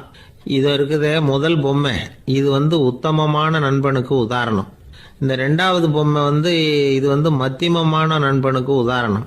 அந்த 3வது பொம்மை இருக்குதே அது மோசமான நண்பனுக்கு உதாரணம். இதை செஞ்சவன் உண்மையிலேயே பெரிய அறிவாளி தான் அப்படின்னாராம். வந்தவருக்கு ஒன்றும் புரியல. பார்த்தா ஒன்றும் வித்தியாசம் தெரியலையே அப்படின்னு அவன் குழம்பி போய் நிற்கிறான். இப்போ அந்த மன்னர் விளக்கம் கொடுக்குறார். அந்த 3 பொம்மையையும் எடுத்து முன்னாடி வச்சார். ஒரு மெல்லிய கம்பியை கையில் எடுத்தார். அந்த முதல் பொம்மை காதில் விட்டார். கொஞ்ச தூரம் உள்ளே போய் அப்படியே நின்றுட்டுது அந்த கம்பி. அப்புறம் 2வது பொம்மை காதில் அந்த கம்பியை விட்டார். அந்த கம்பி என்னாச்சுன்னா அப்படியே அது வாய் வழியாக வெளில வந்தது. 3வது பொம்மை காதில் கம்பியை செலுத்தினார். அது நேராக இன்னொரு காது வழியாக வெளியில் வந்தது. இப்போ இந்த முதல் வகை இருக்குதே, அது மாதிரியான நண்பர்கள் எப்படி தெரியுமா? நம்ம கஷ்டத்தை அவங்கக்கிட்ட சொன்னால் பேசாமல் கேட்டுக்குவாங்க. வெளியில் அதை யாருக்கிட்டையும் சொல்லிகிட்டு இருக்க மாட்டாங்க. வெளியில் தெரியாமல் நமக்கு உதவி பண்ணுவாங்க. செஞ்சுட்டு அதை நான் தான் செஞ்சேன்னு சொல்லிகிட்டு இருக்க மாட்டாங்க. அதுதான் கம்பி ஒரு காது வழியாக போய் உள்ளே நின்றுட்டுது. 2வது பொம்மையில் கம்பி என்னாச்சு, ஒரு காது வழியாக போய் வாய் வழியாக வெளியில் வருது. இது மாதிரியான நண்பர்கள்கிட்ட நாம் கஷ்டத்தை சொன்னால் அதை அவங்க 4 பேர்கிட்ட போய் சொல்லி நமக்காக உதவி கேட்பாங்க. நமக்குன்னு கேட்டு வாங்கி அதை நம்மகிட்ட கொண்டுகிட்டு வந்து கொடுப்பாங்க. இவங்க மத்தியமமான நண்பர்கள். 3வது பொம்மையில் ஒரு காது வழியாக செலுத்துகிற கம்பி இன்னொரு காது வழியாக வெளியில் வந்துடுது. இது மாதிரியான நண்பர்கள்கிட்ட நம்ம கஷ்டத்தை சொன்னால் அவங்க காது கொடுத்து கேட்கறது மாதிரி நடிப்பாங்க. அப்படியே இன்னொரு காது வழியாக அதை வெளில விட்டுருவாங்க. அதை பற்றி கவலைப்பட மாட்டாங்க. இதுதான் இந்த பொம்மைகளுக்குள்ளே இருக்கிற வித்தியாசம் அப்படின்னு விளக்கம் கொடுத்தாராம் மன்னர். படிக்கிற பிள்ளைங்கள்லேயும் இது மாதிரி 3 வகை உண்டு. சில பேர் காதால் வாங்கி மனசில் வச்சுக்குவான். சில பேர் காதால் வாங்கி பேனாவால் எழுதி விடுவான். சில பேர் ஒரு காதால் வாங்கி இன்னொரு காதால் வெளியில் விட்டுருவான். ஒரு பையன் வகுப்பில் ஆசிரியர் பாடம் நடத்தும் பொழுது தலையை வேகமாக ஆட்டி ஆட்டி கேட்பானான். ஏன்டா இப்படி தலையை இப்படி ஆட்டுற அப்படின்னு கேட்டிருக்கான் பக்கத்தில் இருந்தவன். தலையை ஆட்டினா தாண்டா ஒரு காது வழியாக உள்ளே போகிறது, இன்னொரு காது வழியாக வெளியில் வேகமாக வெளில போகும் அப்படின்னானா அந்த பையன். ஒரு ஆள் ராமகிருஷ்ணரை தேடி வந்தான். அவன் கையில் 1000 பொற்காசுகள் வச்சுருந்தான். அதை அவர்கிட்ட கொடுத்து இதை ஏற்றுக்கணும் அப்படின்னு ரொம்ப பணிவாக கேட்டுக்கிட்டான்.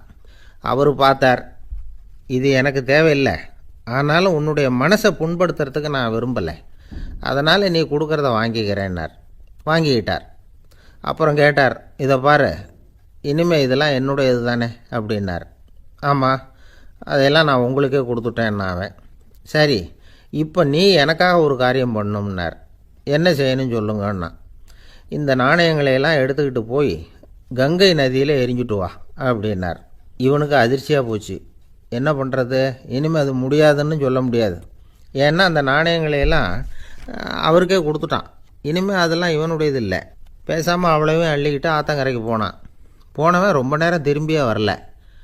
ராமகிருஷ்ணருக்கு சந்தேகம், என்ன ஆச்சு அந்த மனுஷனுக்கு, காசுகளோடு அந்த கங்கையில் குதிச்சுட்டானா, போகும்பொழுதே ஒரு மாதிரியாக தான் போனான், போய் என்னன்னு பார்த்துட்டு வாங்க அப்படின்னார். அங்கே இருந்த ஒருத்தர் ஓடி போய் பார்த்தார். அவர் போய் பார்க்கும்பொழுது அவன் அங்கேயே இருந்தான். அதுக்கப்புறம் அவர் திரும்பி வந்தார். வந்து விவரத்தை சொன்னார். அதாவது அவன் கங்கை கரையில் உட்காந்துக்கிட்டு ஒவ்வொரு நாணயமாக 1 2ன்னு எண்ணி எண்ணி வீசிக்கிட்டு இருக்கிறான். அவனை சுற்றி ஒரு கும்பல் நின்றுக்கிட்டு அவனை தடுத்துக்கிட்டு இருக்குது அப்படின்னு விவரத்தை சொன்னார் போயிட்டு வந்தவர். இதை கேட்டதும் ராமகிருஷ்ணரே புறப்பட்டு அங்கே போனாராம். என்ன இப்படி பண்ணிகிட்டு இருக்கிற? நான் உன்னை அந்த நாணயங்களை கங்கையில் வீசி எறிய சொன்னேன். நீ ஏன் அதை எண்ணிக்கிட்டு இருக்கிற அப்படின்னார். பழக்கம்தான் காரணம். நான் ஒவ்வொரு நாளும் ஒவ்வொன்றா சேமித்து வச்சேன். இன்றைக்கி என்கிட்ட நிறைய இருக்குது. உங்களுக்கு ஒரு 1000 நாணயங்களை கொடுக்கணுங்கிறது என்னோடய ஆசை அப்படின்னா. இப்போ ராமகிருஷ்ணர் சொன்னார், ஒரே நேரத்தில் எல்லாத்தையும் சம்பாதிச்சிருந்தா நீ எண்ணுறது பொருத்தமாக இருக்கும். எல்லாத்தையும் இழக்கும்போது ஒவ்வொன்றா எண்ணிக்கிட்டு இழக்கிறதுங்கிறது சரியான செயல் இல்லை. அதனால் ஒரே தடவையாக எல்லாத்தையும் தூக்கி எறிஞ்சிடும் அப்படின்னார். இது இழப்பது அப்படிங்கிற ஒரு உயர்ந்த நிலை. இதை நாம் யதார்த்த வாழ்க்கையில் சம்மந்தப்படுத்தி பார்த்து குழப்பிக்கிட்டு இருக்கக்கூடாது.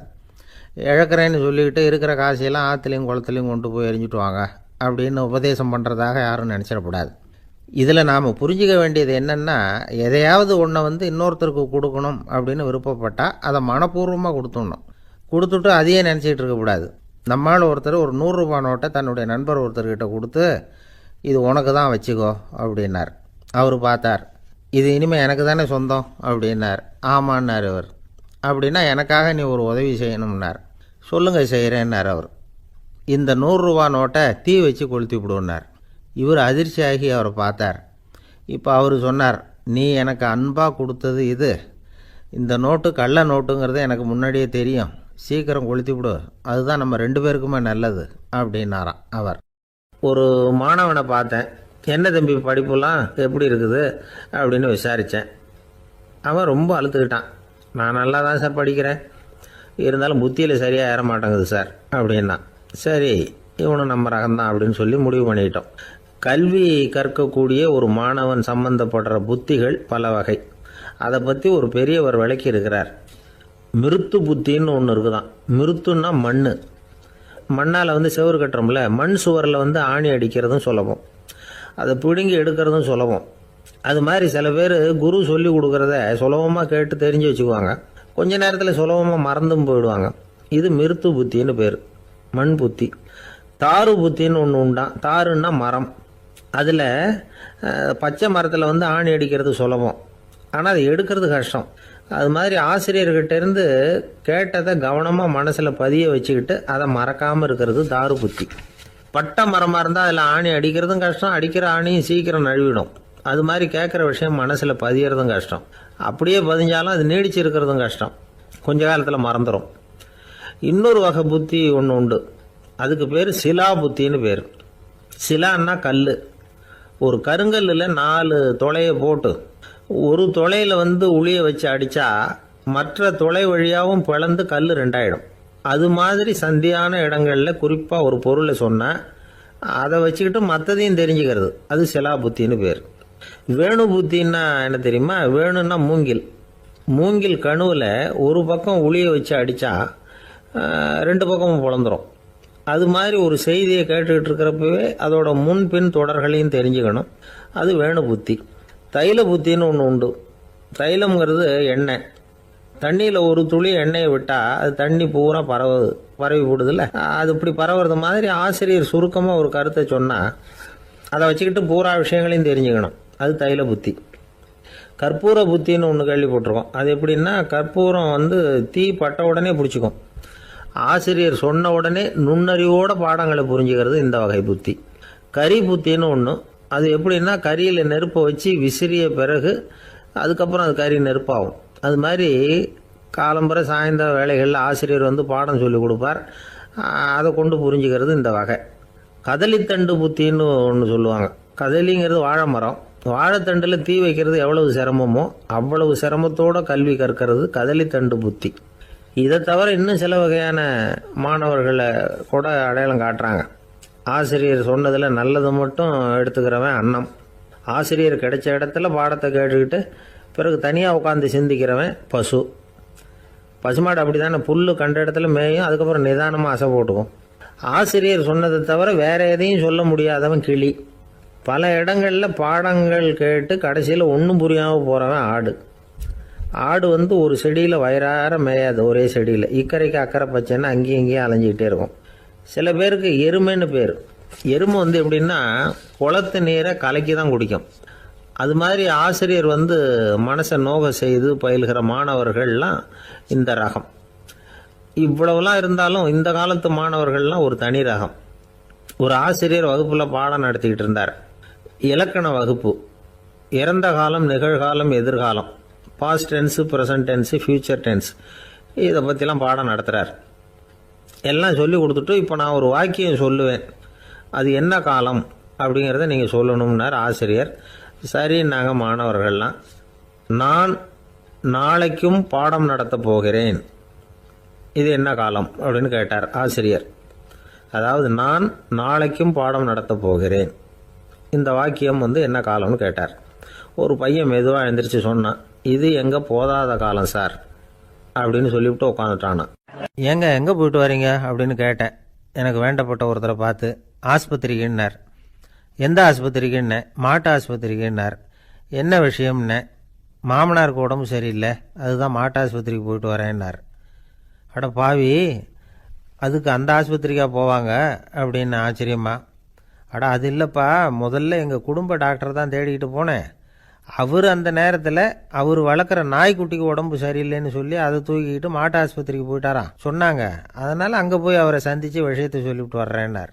அப்புறம் தான் எனக்கு கொஞ்சம் நிம்மதியாக இருந்தது. பொதுவாக நமக்கு தெரிஞ்ச வரையில் டாக்டர்கள் 2 வகை. நமக்கு வைத்தியம் பண்ணுற டாக்டர்கள் ஒரு வகை, நம்மக்கிட்ட இருக்கிற ஆடு மாடு கோழிக்கு வைத்தியம் பண்ணுற டாக்டர்கள் ஒரு வகை. இப்போ தான் எனக்கு தெரியும் இன்னொரு வகையான டாக்டர்களும் உண்டுங்கிறது. அது யாருன்னா பூச்சிகளுக்கு வைத்தியம் பண்ணுற டாக்டர்கள், அதாவது பூச்சி டாக்டர்கள். வெளிநாடுகளில் அப்படிலாம் கூட சில பேர் இருக்கிறாங்க. பிரிட்டனில் யார்க்ஷயர் வட்டாரத்தில் ராதர்ஹாம் அப்படின்னு ஒரு ஊர். அங்கே ஒரு விலங்கியல் மருத்துவர், பேர் டாக்டர் லான்ஸ் ஜெப்சன். அவர் ஆஸ்பத்திரி வாசலில் பார்த்தீங்கன்னா தினமும் நிறைய பேர் நின்றுக்கிட்டு இருப்பாங்க. கையில் கண்ணாடி குடுவை, தகர டப்பா இப்படி ஏதாவது இருக்கும். அதுக்குள்ளே ஏதாவது பூச்சிகள் இருக்கும். அதுக்கு வைத்தியம் பண்ணுறதுக்காக வந்தவங்க தான் அவங்கெல்லாம். சிலந்தி பூச்சி, பல்லி, தேளு, பாம்பு இப்படி ஏதாவது இருக்கும். பொழுதுபோக்காக சில பேர் நாய், பூனை, கிளி, மைனா, புறா இப்படி ஏதாவது வளர்க்குறாங்கல்ல, அது மாதிரி இப்போல்லாம் தேளு, பல்லி, பாம்பு, பூச்சி இதையெல்லாம் வளர்க்க ஆரம்பிச்சிட்டாங்களாம். இது ஒரு புது ஃபேஷன். இப்போ கூண்டுக்குள்ளே டப்பாக்குள்ளே போட்டு வளர்க்குறது, அதுக்கு ஏதாவது நோய் வந்துட்டுதுன்னா வைத்தியம் பண்ணுறதுக்கு டாக்டர்கிட்ட வந்துட வேண்டியது, இப்படி இந்த பழக்கம்லாம் நிறையா வந்துட்டுது. ரத்தம் உறிஞ்சிற அட்டைகள் கூட இவங்ககிட்ட வைத்தியத்துக்கு வருதான். சிலந்திகளில் செங்கால் சிலந்தின்னு ஒரு வகை. மத்திய அமெரிக்க காடுகளில் இது அதிகம். சிலந்திகள்லேயே ரொம்ப விலை உசந்தது இந்த ரகம்தான். கால்களில் சிவப்பு கோடுகள் இருக்கும். இந்த இனம் இப்போ குறைஞ்சிக்கிட்டே வர்றதுனால சர்வதேச விதிகளின்படி இவற்றின் ஏற்றுமதி இறக்குமதிக்கு தடை விதிக்கப்பட்டிருக்குது. அதனால் இதை வளர்க்குறவங்க வீட்டுக்குள்ளேயே இனவிருத்தி மூலமாக பெருக்கி விற்பனை பண்ணிட்டு வராங்களாம். அந்த வகை சிலந்திகள் தான் இப்போ வைத்தியத்துக்கு அதிகமாக வருதான்.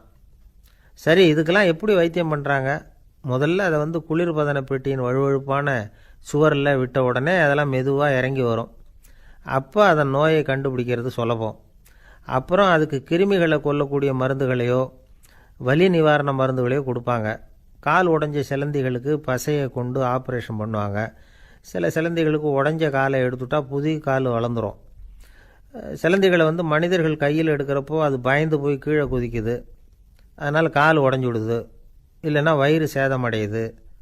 அந்த நிலைமையில் வர்ற சிலந்திகளுக்கு மயக்க மருந்து கொடுத்து ஆப்ரேஷன்லாம் கூட பண்ணுறாங்களாம். பார்த்தீங்களா பூச்சிகளுக்கு வந்த வாழ்வே. நம்ம ஊர்லேயும் வீடுகளில் பூச்சிகள் வளர்க்குறது உண்டு.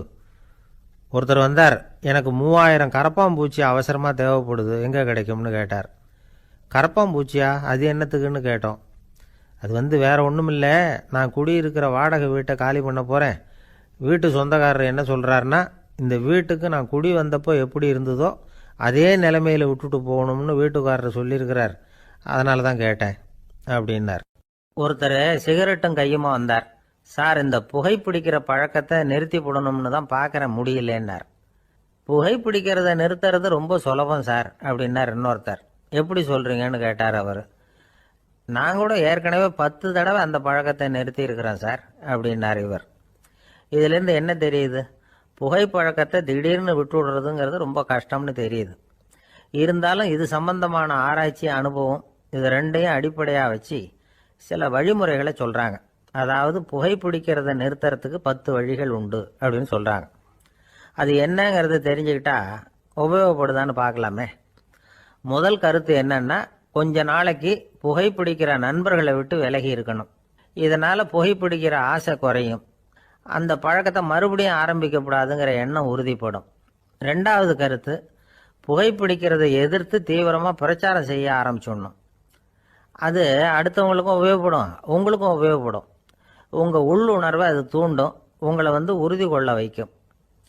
மூன்றாவது கருத்து என்னன்னா, தினமும் 2 தடவை குளிக்கணும். எப்படி தெரியுமா? முதல்ல வெது வெதுப்பான தண்ணீர், அப்புறம் குளிர்ந்த தண்ணீர், இப்படி மாறி மாறி குளிக்கணுமா. நாலாவது கருத்து, உடற்பயிற்சிகள் செய்யணும். மூச்சு வாங்குற மாதிரியான பயிற்சிகள் ரொம்ப நல்லதான். பிராணாயாமம் அப்படிங்கிற மூச்சு பயிற்சி ரொம்ப நல்லதுங்கிறாங்க. அப்புறம் ஐந்தாவது கருத்து, சாப்பாடு மிதமாக இருக்கணும், சீராக இருக்கணும். பச்சை காய்கறிகள், பழங்கள் சாப்பாட்டில் சேர்த்துக்கலாம். அடிக்கடி கொஞ்சம் கொஞ்சமாக சாப்பிட்டு ரத்தத்தில் சர்க்கரையின் அளவை பராமரிக்கணும். இது நரம்புகளை அமைதிப்படுத்தும். ஆறாவது கருத்து என்னன்னா, ரொம்ப நேரம் பசியோடு இருக்கக்கூடாது. புகைப்பிடிக்கிறத நிறுத்த முயற்சி செய்யும் பொழுது எடை குறைப்பு நடவடிக்கைகளை மேற்கொள்ளக்கூடாது. ஏழாவது கருத்து, காப்பி, தேநீர், மதுபானம், அப்புறம் போதைப் பொருள்கள் கலந்த உணவுகள் இதெல்லாம் வேணாம். புகைப்பிடிக்கிறத அதெல்லாம் ஊக்கப்படுத்தும். கடுகு, மிளகு, அப்புறம் காரமான பொருள்களை தவிர்க்கணும். உப்பு அளவை குறைக்கணும். தினமும் 10 குவளை தண்ணீராவது குடிக்கணும். வெறும் தண்ணி புகைப்பிடிக்கிற ஆவலை தணிக்குதான். எட்டாவது கருத்து, கையில் சிகரெட்டு, புகையில ஏதாவது இருந்தால் உடனே தூக்கி எறிஞ்சிருங்க. அது கையில் இருக்கிற வரைக்கும் புகைப்பிடிக்கிற ஆசை வந்துக்கிட்டே இருக்கும். 9வது கருத்து என்னன்னா, இறை நம்பிக்கை உள்ளவங்க புகைப்பிடிக்கிற எண்ணம் வர்றப்போவெல்லாம் பிரார்த்தனை செய்ய ஆரம்பிச்சுடலாம். 10வது கருத்து, உங்களுக்கு ரொம்பவும் வேண்டியவங்க யாரோ அவங்கக்கிட்ட எல்லாம் நீங்கள் புகைப்பிடிக்கிறத நிறுத்தி விட்டதா சொல்லிவிடுங்க. இந்த 10 வழிகளையும் கடைபிடிக்க ஆரம்பிச்சுட்டா புகைப்பிடிக்கும் பழக்கத்தை நிறுத்தி விடலாம் அப்படின்னு சொல்கிறாங்க அனுபவப்பட்டவங்க. முயற்சி பண்ணி பார்க்கலாம். ஒரு முக்கியமான இடத்துல நின்றுக்கிட்டு இருந்தார் ஒருத்தர். அங்கே இன்னொருத்தர், ஏன் சார் இந்த இடத்துல சிகரெட் பிடிக்கலாமா அப்படின்னு அனுமதி கேட்டார். இந்த இடத்துல சிகரெட் பிடிக்கக்கூடாதுங்க அப்படின்னாரு இவர். நீங்கள் இப்படி சொல்கிறீங்க, ஆனால் இந்த இடத்துல கீழே நிறைய சிகரெட் துண்டுகள் கிடக்குதே, அவங்கெல்லாம் யார்? அவங்கெல்லாம் உங்கள் மாதிரி என்கிட்ட அனுமதி கேட்காதவங்க அப்படின்னாராம் இவர். உலகத்தில் எது எதுக்கோ ஆராய்ச்சி கூடங்கள் இருக்குதுல்ல, அது மாதிரி தூக்கத்தை பற்றி ஆராய்ச்சி பண்ணுறதுக்கு ஒரு ஆராய்ச்சி கூடம் இருக்குது. அப்படி ஆராய்ச்சி பண்ணணும்னா அதுக்கு மூழ்கிக்கிட்டு இருக்கணும்ல. அதனால தான் அந்த ஆராய்ச்சி கூடம் இங்கே இல்லை. அமெரிக்காவில் பாஸ்டன் பல்கலைக்கழக மருத்துவமனையில் அது இருக்குது. அங்கே தூக்கத்தை பற்றி பலவிதமான ஆராய்ச்சிகள் பண்ணிகிட்டு இருக்கிறாங்க. அந்த ஆராய்ச்சி கூடத்தில் இயக்குனராக இருக்கிற ஒரு நிபுணர், அவர் என்ன சொல்கிறார் தெரியுமா? உங்களுக்கு தூக்கம் வரலையா, நீங்கள் நல்லா தூங்கிறதுக்கு தாராளமாக சில யோசனைகளை என்னால் சொல்ல முடியும் அப்படிங்கிறார். யோசனை தானே, காசா பணமாக கேட்டு வச்சுக்கலாமே. உணவு, மனநிலை, தூங்கும் இடத்தோட சூழ்நிலை, படுக்கைக்கு செல்கிறப்போ உள்ள பழக்க வழக்கங்கள், இது காரணமாக ஒருத்தருக்கு தூக்கம் வராமல் போகலாம். தூக்கம் வராததுக்கு இதுதான் காரணம்னா அதையெல்லாம் சுலபமாக கட்டுப்படுத்தலாங்கிறார் அவர். தூக்கத்தை வரவழைக்கக்கூடிய ஒரு நல்ல மருந்து உடற்பயிற்சி. ஆனால் ஒன்று, படுக்க போகிற நேரத்தில் இது மாதிரி உடற்பயிற்சிகள் எல்லாம் செய்யக்கூடாது. கொஞ்சம் முன்னாடி பகல்லையே இந்த பயிற்சிகளை செய்கிறது நல்லது. தூக்கம் வராமல் அவதிப்படுறவங்க பிற்பகல் நேரங்களில் காஃபி, டீ இது மாதிரி பானங்களை சாப்பிடக்கூடாது. மது அருந்துறது கூட தூக்கத்தை பாதிக்கும். வெது வெதுப்பான நீரில் குளிக்கிறது, தியானத்தில் ஈடுபடுறது, ஓய்வாக இருக்கிறது, படுக்கிறது, அதாவது படுக்கிறதுக்கு முன்னாடி ஒரு குவளை பால் சாப்பிட்றது, இதெல்லாம் தூக்கத்தை வரவழைக்கிறது ரொம்ப உதவியாக இருக்கும். இன்னொரு விஷயம் என்னென்னா, தூங்கி ஆகணுமேங்கிற கவலை வேண்டியதில்லை.